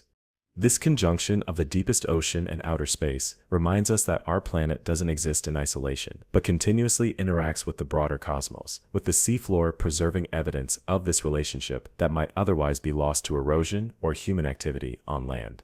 Let's turn our attention now to one of the most spectacular yet least observed phenomena in the ocean, marine bioluminescence beyond the microscopic level, specifically the coordinated light displays of certain fish, squid, and other organisms. While individual bioluminescent plankton are well known for creating the sparkling effect when water is disturbed at night, much less familiar are the complex light shows produced by some larger marine creatures for communication, hunting, or defense. Flashlight fish, for instance, harbor symbiotic bioluminescent bacteria in specialized organs beneath their eyes, which they can reveal or conceal using a lid-like mechanism, essentially creating a biological on-off switch for their living headlights. These fish use their light organs for a variety of purposes: to attract prey, to communicate with potential mates, to confuse predators with disorienting flash patterns, or to illuminate the seafloor while foraging at night. Some species have even been observed schooling in synchronized light patterns, creating coordinated displays where hundreds of individual fish flash their lights in unified sequences, a biological light show hidden in the ocean depths. Even more remarkable are the displays of certain squid species, particularly those in the family Eniploteuthidea, which possess complex arrangements of photophores, light-producing organs across their bodies that they can control individually. These firefly squid can produce patterns of light so intricate that they may serve as a form of visual communication, with different flash sequences potentially conveying specific information to other members of their species. During breeding seasons, thousands of these squid gather in certain bays to spawn, creating underwater light shows so spectacular that they become tourist attractions in places like Toyama Bay, Japan, where boats take visitors out at night to witness the glowing blue displays. The precision control these animals have over their light organs suggests a level of neural complexity dedicated specifically to bioluminescent communication, a specialized form of language written in patterns of living light. Perhaps most mysterious are the coordinated bioluminescent displays observed in some deep-sea communities, where multiple species appear to synchronize their light production in ways that suggest either communication between different types of organisms or responses to common environmental cues. These deep-sea light shows, rarely witnessed by human observers, challenge our understanding of interspecies interaction and raise questions about whether different bioluminescent organisms might have evolved to recognize or respond to each other's signals. The fact that we've observed so few of these displays directly, most of our knowledge comes from brief glimpses captured by deep-sea vehicles, or from studying preserved specimens, means that we've barely begun to understand the complexity of bioluminescent communication in the ocean depths. It's entirely possible that elaborate light-based interactions, as complex in their way as bird songs or primate vocalizations, are happening continuously in the deep sea, invisible to human perception except during rare moments of observation. Finally, let me tell you about a mystery that remains unsolved despite decades of research: the sudden, inexplicable disappearance of great white sharks from their established territories when certain orcas enter the area. Since 2017, scientists have documented multiple instances where great white sharks have immediately abandoned traditional hunting grounds off the coast of South Africa and California upon the arrival of specific orca individuals, often not returning for months or even years. In some cases, sharks fitted with tracking tags have been recorded, diving to extreme depths or swimming hundreds of miles offshore within minutes of orcas entering their vicinity, behaviors that suggest not just caution but genuine terror. Marine biologists have confirmed that these dramatic reactions aren't triggered by all orcas, only specific individuals or pods known to prey on sharks, suggesting that great whites can somehow identify which orcas represent a threat, perhaps through acoustic signatures or chemical cues. The precision and immediacy of this response suggests a level of communication among sharks that we don't fully understand, as information about dangerous orcas seems to spread rapidly through shark populations without any obvious signaling mechanism. What makes this phenomenon particularly puzzling is the extreme asymmetry of the reaction. Great whites completely abandon rich feeding grounds they've used for generations, sacrificing reliable food sources and expending enormous energy to flee rather than simply avoiding the immediate vicinity of the orcas. In South Africa's False Bay, a traditional aggregation site for great whites hunting seals, the sharks disappeared completely for 2 years following the arrival of a pair of orcas nicknamed Port and Starboard, despite the orcas' only occasional presence in the area. Necropsies of sharks killed by these specialized orcas reveal a surgical precision to the attacks, with the shark's livers removed through a small opening torn between the pectoral fins, a technique that suggests learned behavior passed down through orca generations, rather than instinctive hunting. The strategic targeting of the liver, which is rich in squalene and other nutritious compounds, demonstrates a sophisticated understanding of shark anatomy that these orcas have developed and potentially taught to their offspring. This interspecies dynamic between two top predators challenges our understanding of marine ecology and predator-prey relationships. Great whites, themselves apex predators that instill fear throughout the ocean, become prey animals in the presence of certain orcas, dramatically altering their behavior and distribution in ways that cascade through entire ecosystems. When sharks abandon an area, their prey species often increase in abundance, changing predation patterns and potentially disrupting established ecological balances that have existed for thousands of years. This phenomenon of landscape of fear, where predators influence ecosystems not just by directly killing prey, but by creating areas of perceived danger that alter prey behavior and distribution, appears to operate even at the highest trophic levels of the ocean. Even the ocean's most iconic predator, the animal that has inspired more human fear than perhaps any other marine creature, lives with its own landscape of fear, fleeing at the mere detection of certain orcas that have learned to hunt the hunter.